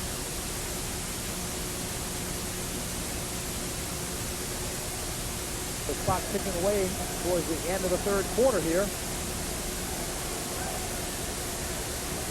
And the Raiders will allow the clock to run out. And that's the end of the third quarter with the score. The Raiders leading at 13-7. We call for a word from your local station. 13-7 as we start the fourth quarter of action. Raiders have the ball on their own 36-yard line. Two receivers to the left. Hilger back to pass. Across the middle. He connects with Ethan Horton, running back out of North Carolina. Ethan Horton was originally #1 draft choice for the Kansas City Chiefs in '85. Really didn't produce for the Chiefs. He bounced around the league a little bit. Was here earlier in the season with the Raiders, and they brought him back to replace some people that had gone down in their backfield. Frank Hawkins was hurt, Gosh, Smith, 4, 220, has all the numbers working for him. For some reason, it just hasn't clicked for him until now. He's with the Raiders again, and hopefully things will work out for Ethan Horton. 6-yard pickup. Brings up a 3rd and 1. As a matter of fact, Horton only practiced 3 days this week. But Flory says he's healthy. Get him out there. And driving up the middle again is Ethan Horton. He's getting a little bit of work. Look good, feel good. At least you better fake it with the coach. We're going to get a chance to see him here. Number 23, he's going to take it straight ahead. Raider offense just punched up in there. And he is strong enough and big enough to act as a fullback instead of a running back at 220. Big first down for the Raiders. Forward progress, good enough for the first down for the Raiders. The running of Ethan Horton. We talked about the Raiders having a little problem in the backfield with injury. Steve Smith, another running back rookie out of Penn State. He's on injury reserve with a bad knee. First down and 10, ball on the 43, just starting the fourth quarter. Raiders on top 13-7. And handoff to Allen, and he's got to lay right. Talk about bursting through the line quickly that time, and there is a flag on the play. And I have a feeling it's going to be someone coming in late, and I wonder if it's number 50, Danny Lockett again. Oh, excuse me. Well, talk about bringing the play back, holding on the Raiders. And yet another penalty. Boy, those officials are on it today. They're going to set a record here soon.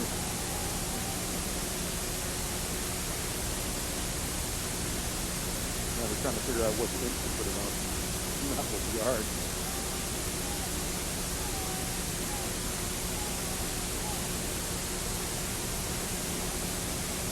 73 offense. Referee just confirming. Right in the middle of your screen, number 73, Charlie Hanna is going to come up on Danny Lockett, number 50. Arms are out, outside the framework of the body. That's the penalty that they called, apparently. And I think he continues to push on Danny as he's going to the ground and make the stop. I don't think Charlie endeared himself to the officials with his last reaction. That is their reaction to it. That penalty makes it 1st and 18 as Hilger goes back. Pump fake and thrown just a little too high. The intended receiver, Marcus Allen. And I tell you, Rusty Hilger, who had such a good first half statistically, having some difficulty moving the team here late in the ball game, and I guess only highlights the kind of Kansas City. And Dallas is really giving the Giants more than a run for their money, only a 1-point ball game. 2nd and 18 here, ball on the 35. Pitch back to Allen. He turns the corner. He's got daylight. And Allen pulls ahead and picks up the first down with at least a yard or two to spare. And really, that's the first time the Raiders have effectively turned the corner today. You have not seen Marcus Allen run the sweeps today very effectively.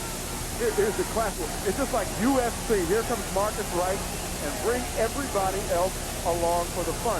There's number 64, Dean Maraldi. He blocked his own man there, but Marcus is already around the corner.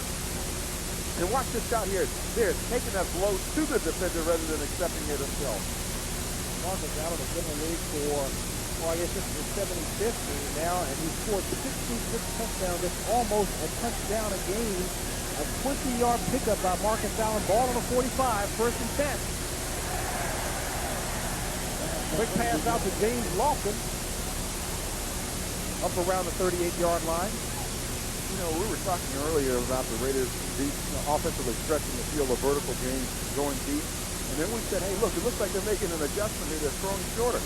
Maybe that's the key to Rusty Hilger. He can't throw as long as, you know, the Kenny Stablers used to be able to throw, the Jim Plunkett. Maybe his game is really in that intermediate 12 yards or 15-yard range. Certainly seems like they made that adjustment offensively. Tom Flores, having been a quarterback himself in high school and college, understands the pressures that Hilger's under. In motion, Irvin Fernandez. The handoff to Vance Mueller. And he drags a few with him as he gets up around the 36-yard line. Danny Lockett on the plate with the stop. Well, Danny Lockett made a great play on that one. I have to say a couple of nice things about Danny Lockett. But Danny Jiggetts, you're big enough to protect yourself. But, you know, with young players, you know, they're going to make a few mistakes, and you know that. But you feel, hey, look, if they're giving you the effort, you know, if you make a mistake, and Darryl Rogers said this too, if you make a mistake, make it going 100%, make it a physical mistake rather than a mental mistake, and that's what he's been doing. 3rd and 1. Out of the eye. Handoff to Mueller. He's got daylight. Mueller.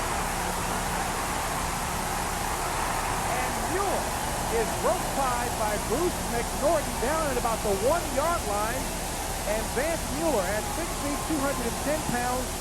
Mentioned before, he's the favorite of Al Davis. He showed why.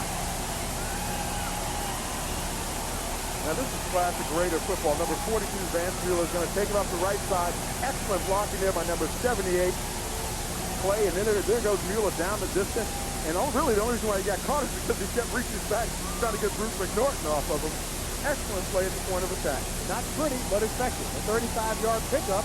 There we go. He's sliding through now. He looks a little bit like Marcus, really, the way he slipped through the hole. And now this one, he's got to turn on the jet. But hey, he gets stuck from behind.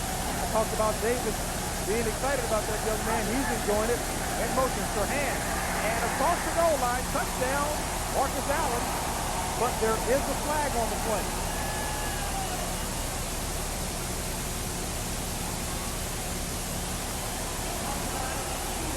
And the touchdown will stand. It was offsides against the Lions. Marcus Allen, his 67th game in which he scored a touchdown, and the Raiders expanding that lead. You know, think back now to the 3 missed field goals by the Lions, and you know that would have evened the game up really before this score. Now it makes their job increasingly more difficult because they have to get 2 scores very, very quickly in order to get back in the ball game. Chris Barr with the point after.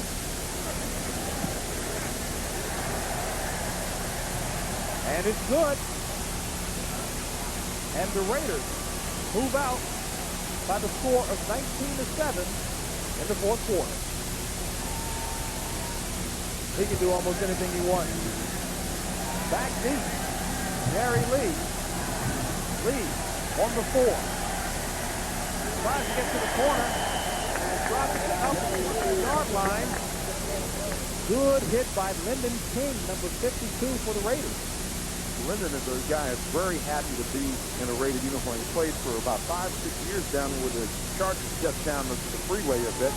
And it's really, we're talking the other day, he's excited about being here now, you know.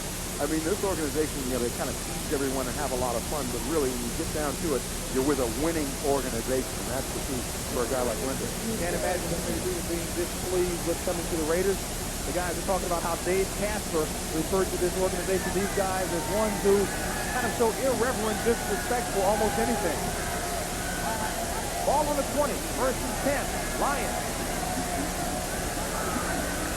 And a good run by James Jones up and across the 30-yard line for first down yardage. An 11-yard pickup by James Jones. One of the things that Howie Long was telling us about their defense is that those guys, they feel they're an intelligent group. They play that way. There's no dummies out here.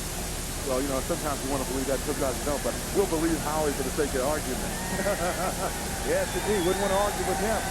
Ball on the 31. 10:50 remaining in the fourth quarter. Out of the shotgun, Chuck Long. And complete. Up to the 39-yard line. Again, James Jones working overtime, doing it coming out of the backfield. Yeah, he's ready to go to the sideline, man. Second big stick he's taking. And James is saying, hey, just get me to the sideline on time. And this is a time when you try to get up and act like you haven't been hurt. And when you've been hit by the Raiders, you know you've been hit. That's when you get up, I'm cool, I'm okay. You go over there and say, Doc, I'm hurt, buddy. Gain of 8. Second and 2. There you go, Doc, I'm hurt.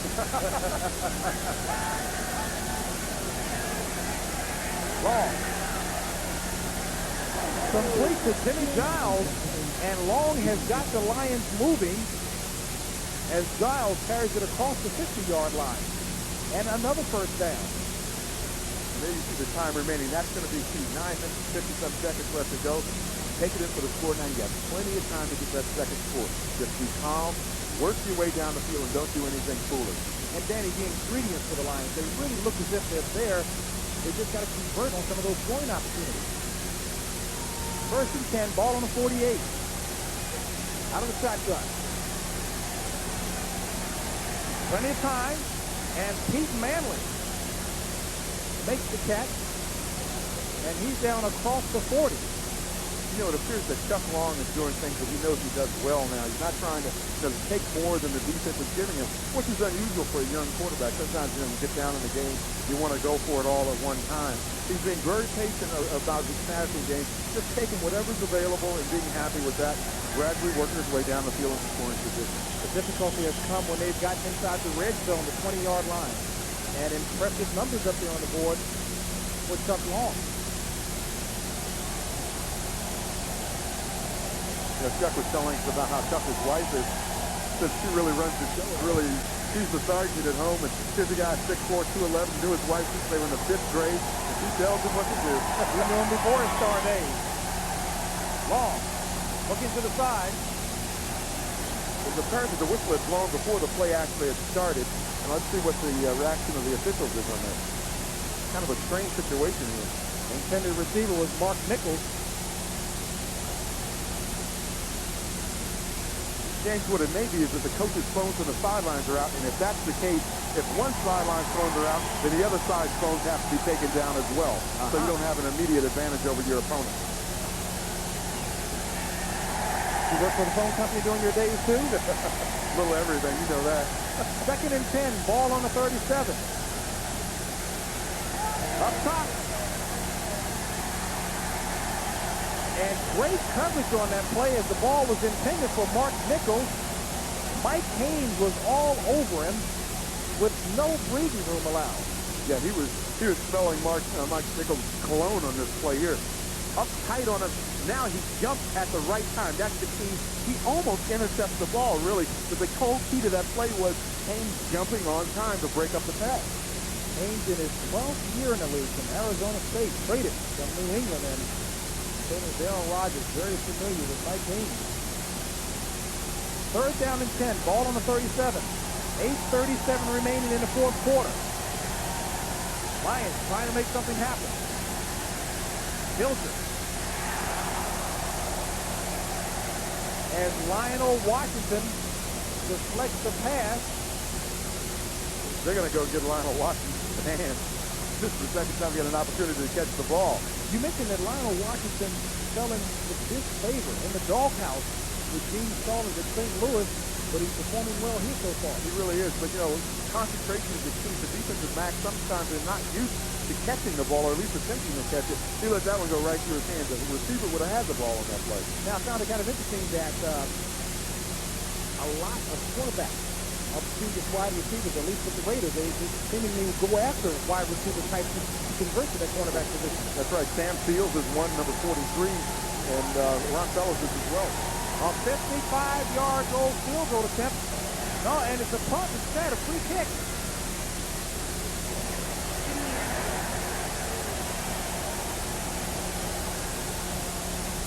And it's a touchback. Thought Eddie Murray was going to try to go for a 55-yard goal field goal attempt. And they're down by 13 Raiders.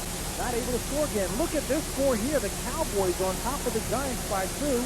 That game deep in the fourth quarter. Raiders. Strahan to the outside. Across the 25 to about the 27-yard line. L.A. Rams coming back on top of the Vikings 16-14. And San Diego still leading St. Louis by 11, 28-17. Seattle just adding points on in that game. They can go back to Kansas City. One of the toughest things playing up there in that dome is you see this tank up there with no fans just rolling. Maybe the Seahawks love it. It's major noise up there. 2nd and 3. Ball on the 27-yard line. Raiders. And the handoff to Strahan. And boy, is Steve Strahan giving his folks plenty to cheer about before they make the long flight back to Massachusetts. Stopped again by one of the smallest players on the field, Dwayne Galloway. Classic matchup here, number 72, Don Mosbar, 6'6", 280 against Jerry Baum, number 93, 6'1", 280. And I think Don gets the best of this one here. Stalemate on the line of scrimmage, allows Strahan to get through and make his run. Tries a little nifty hop there. Doesn't look too nifty, though. And then he does a belly flop for the yardage. I think he's been watching Marcus Allen a little too much. Not as pretty, but effective. 1st and 10, ball on the 44. 7:02 remaining in the ball game. And the call again to Steve Strahan. One of the compliments that was paid earlier in the week to Don Mosbar, who's a former USC Trojan, was that everybody in the radio organization feels that this guy could be an all-pro at any position along the line of scrimmage. And here you're going to see another classic block on the nose tackle. The thing that Jerry Ball is using here to his advantage is leverage. You see how much lower he is than Don Mosbar. He gets the hand up in the face as well. Jerry's a tough little guy, and he's got good upper body strength. That he does. We talked about his basketball playing ability. He claims he passes a little better in basketball than Magic Johnson. Yeah, but he also claims he can dunk. 1 out of the 2. He can't dunk. 2nd and 9. Hilton. Complete. Across the 45 to Todd Christensen. And that'll be enough for the first down.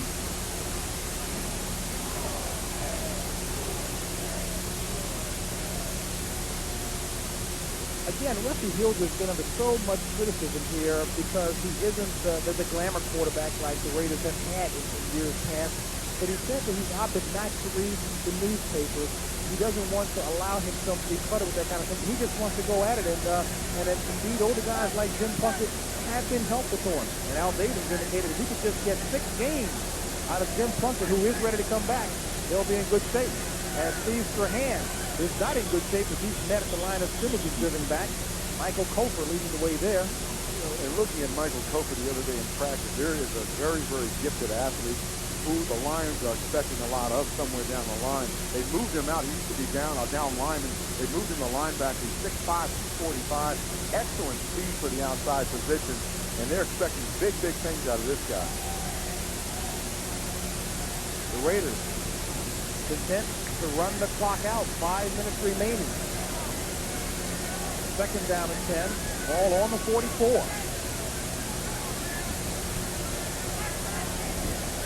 Hilger back to pass. And it's complete to Jesse Hester. The Raiders are continuing to work on the clock, but they want to change the numbers in the scoring column at the same time. Just when you expect it, they're going to sleep, you know, they're just going to walk down the field. They come up with a strike. This one that Jesse has to directly down the middle of your screen. Russell's going to look off a little bit. A key adjustment for him because he has not been doing that before. And then he goes to Hester. Hester's wide open, really. The line's playing back in that zone, and it does not work for him. A 30-yard pickup. That brings up a first down and 10. Ball on the 14-yard line.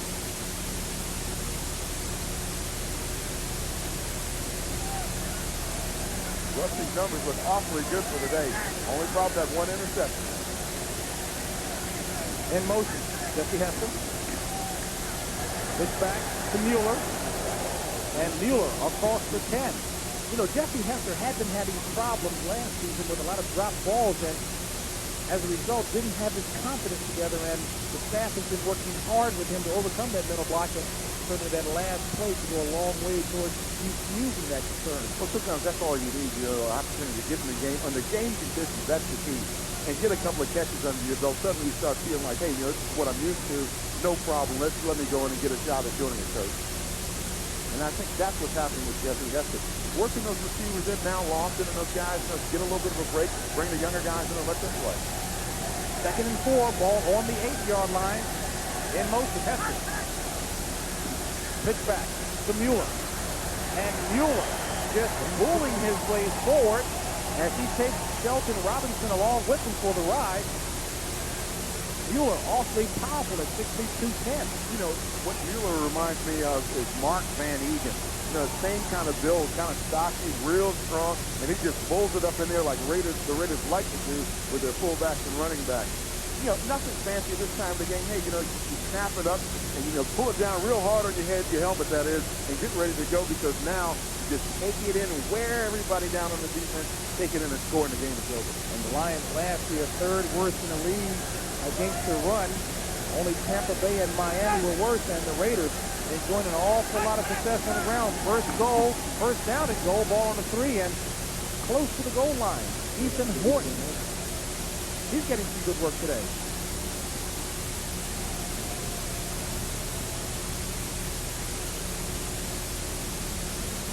You know, this is the area now where, you know, you have to think in this area of the game if you're the Raiders.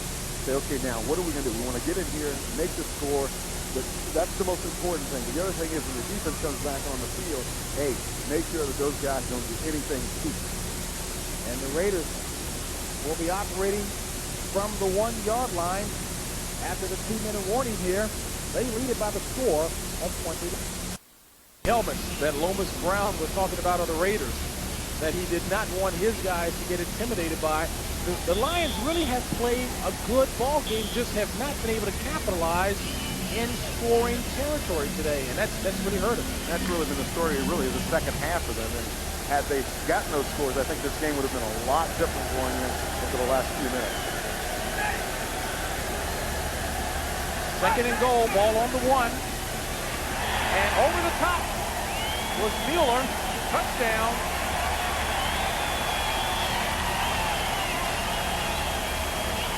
Mueller thought that he was still in college. He was afraid to spike the ball, you know. Don't make any demonstration down there. You get excited, man. He's just going to dive over the top, get airborne, and get in the end zone. Let's see how his technique looks. Let's judge him on the technique now. I'd say about a 7.9 and about a 2.1 on the Richter scale. He broke the plane of the goal line, by the way. Saw the ball go over the goal line, then come back. He broke the goal line, the plane of the goal line. Lucky no problem. Broken anymore, given that he came down looking like he had landed on his head and shoulder. Chris Barr with the point after, and it's good. So the Raiders start to pull away convincingly in the late part of the game. They lead it 27-7.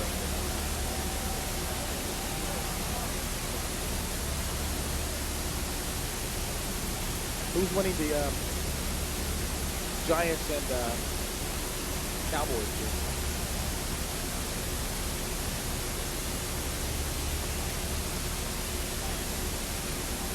Next week's NFL.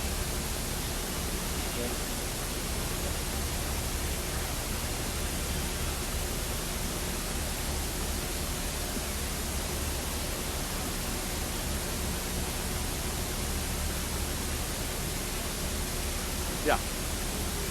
Okay.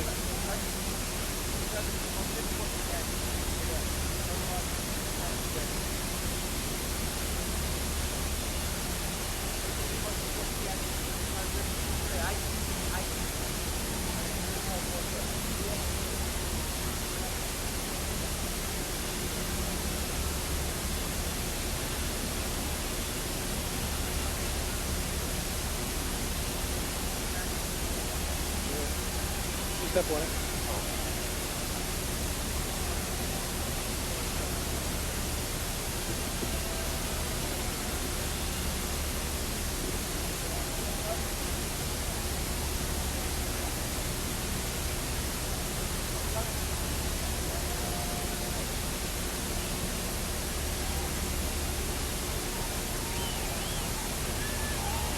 And barring a strike by the NFL players, next Sunday, CBS Sports will have a lot of exciting NFL action for you. The powerful Bears will battle Detroit.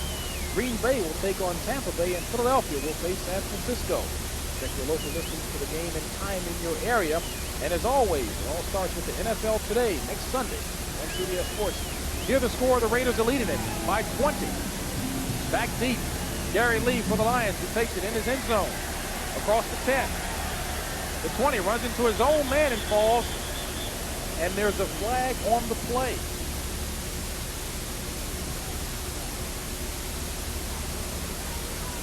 And against the Lions. Generally what happens. And very pleased, of course, if you take a look, the man to the right of your screen, none other than Al Davis. And they're doing what he said, just winning, Push baby. in the back. Number 21 on the return. That is his motto. Just win. What generally happens on kickoffs and that type of thing is, you know, the offensive team will get in bad position and then make a block where they're pushing on the back of the defenders running down the field. That's what causes those penalties. That's like when you see them so many times. You know, you'd almost rather get the penalty if you're supposed to block somebody than let him go and let him run directly into your return man. Darryl Rogers trying to stick to a game plan to help him rebuild these Detroit Lions.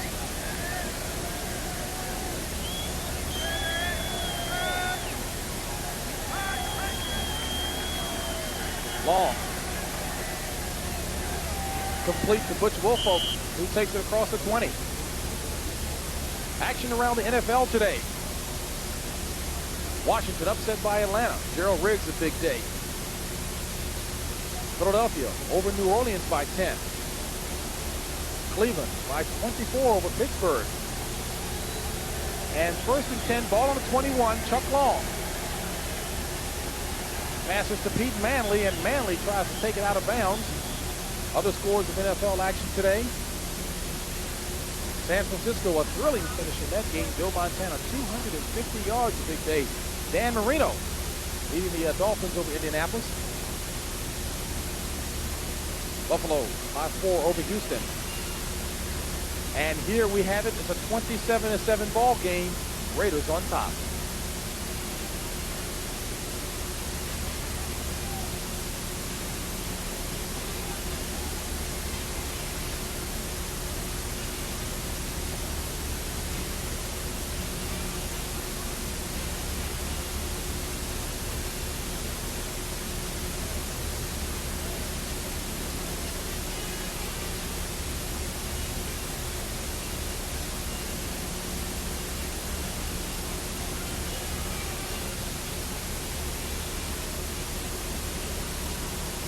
Well, it was an impressive first half performance in that the Lions did play the Raiders very well, but the second half, again, their downfall, as it was last week against the Minnesota Vikings. And Chuck Long trying to move the ball up the field as quickly as possible, the intended receiver, Butch Woolfolk. James, a lot of times people say, gee, why are you even playing the last minute or two of the game when it's out of hand like this? One of the things you look for, though, is the coaches' development of your young quarterback, the 2-minute drill. How many times do you get to run it in live competition? This is important, an important situation for Chuck Long now. Tie ball game with Denver and Green Bay ended in a 17-17 tie. They did play one period overtime, and Carlos missed a field goal. They could have won it. Chicago by 17 over Tampa Bay. Dave Perkins' team had a tough one. The Rams by 2 over Minnesota. And that game is still in play deep in the fourth quarter there with the Rams leading by 2. San Diego over St. Louis. That's the final. and Seattle, a big winner over Kansas City. 1:12 remaining in the ball game here. As we saw quickly there, the Giants were leading the Cowboys. We'll make that reverse. The Cowboys leading the Giants by 2. Boy, would that give the Cowboys all kind of a confidence booster. 16-14, they're leading late in the fourth quarter. And they desperately need some confidence boosting right now. The Giants, however, have been a major disappointment for Bill Parcells early in the season. Minute 14 left in that ball game, and of course, after losing Mike Sherrod, the wide receiver for the Dallas Cowboys, a lot of their passing game is gone. Yeah, but you know, they're a very resourceful team. They find other ways to get the ball downfield. Guys like Herschel Walker, Tony Dorsett can carry the load for you. The Giants do have the ball in that game, and they have the ball. They're driving at about midfield. The Giants and the Cowboys, that is. Here, it's Chuck Long going up top. Intended receiver over on the sideline was Pete Manley. Less than a minute remaining in the ball game. Stacy Perrin with a good job defensively for the Raiders.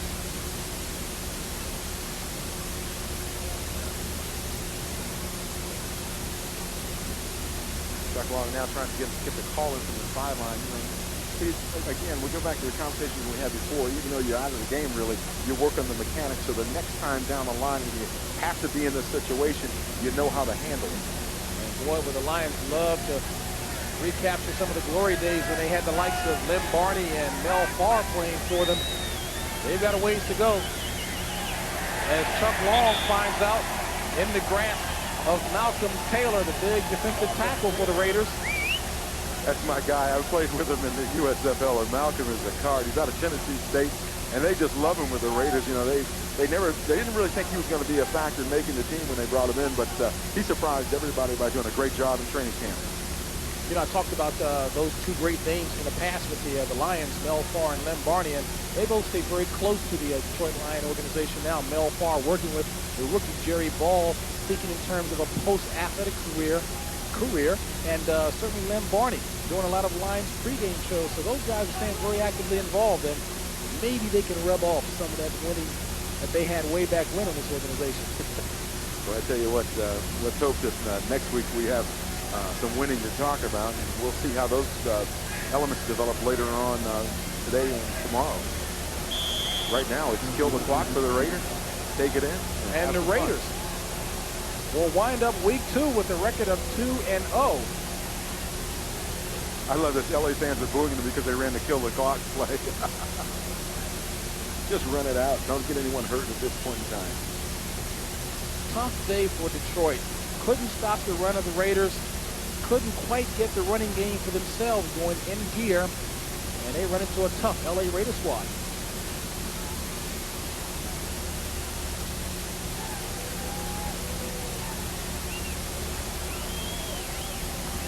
So the Raiders will win it by the score of 27-7 over the Detroit Lions. Darryl Rogers with a long flight back home.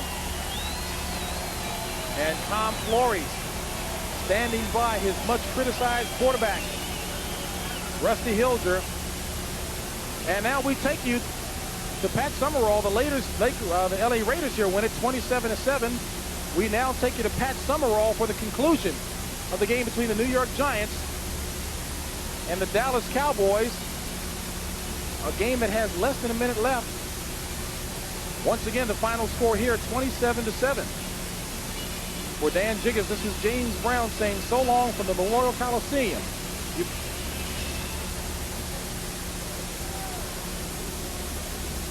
Looks like we're not going to go away quite yet, and there's Chuck Long. I think he learned a couple of things today, James, you know, about himself and about how he plays against the greater competition in the league against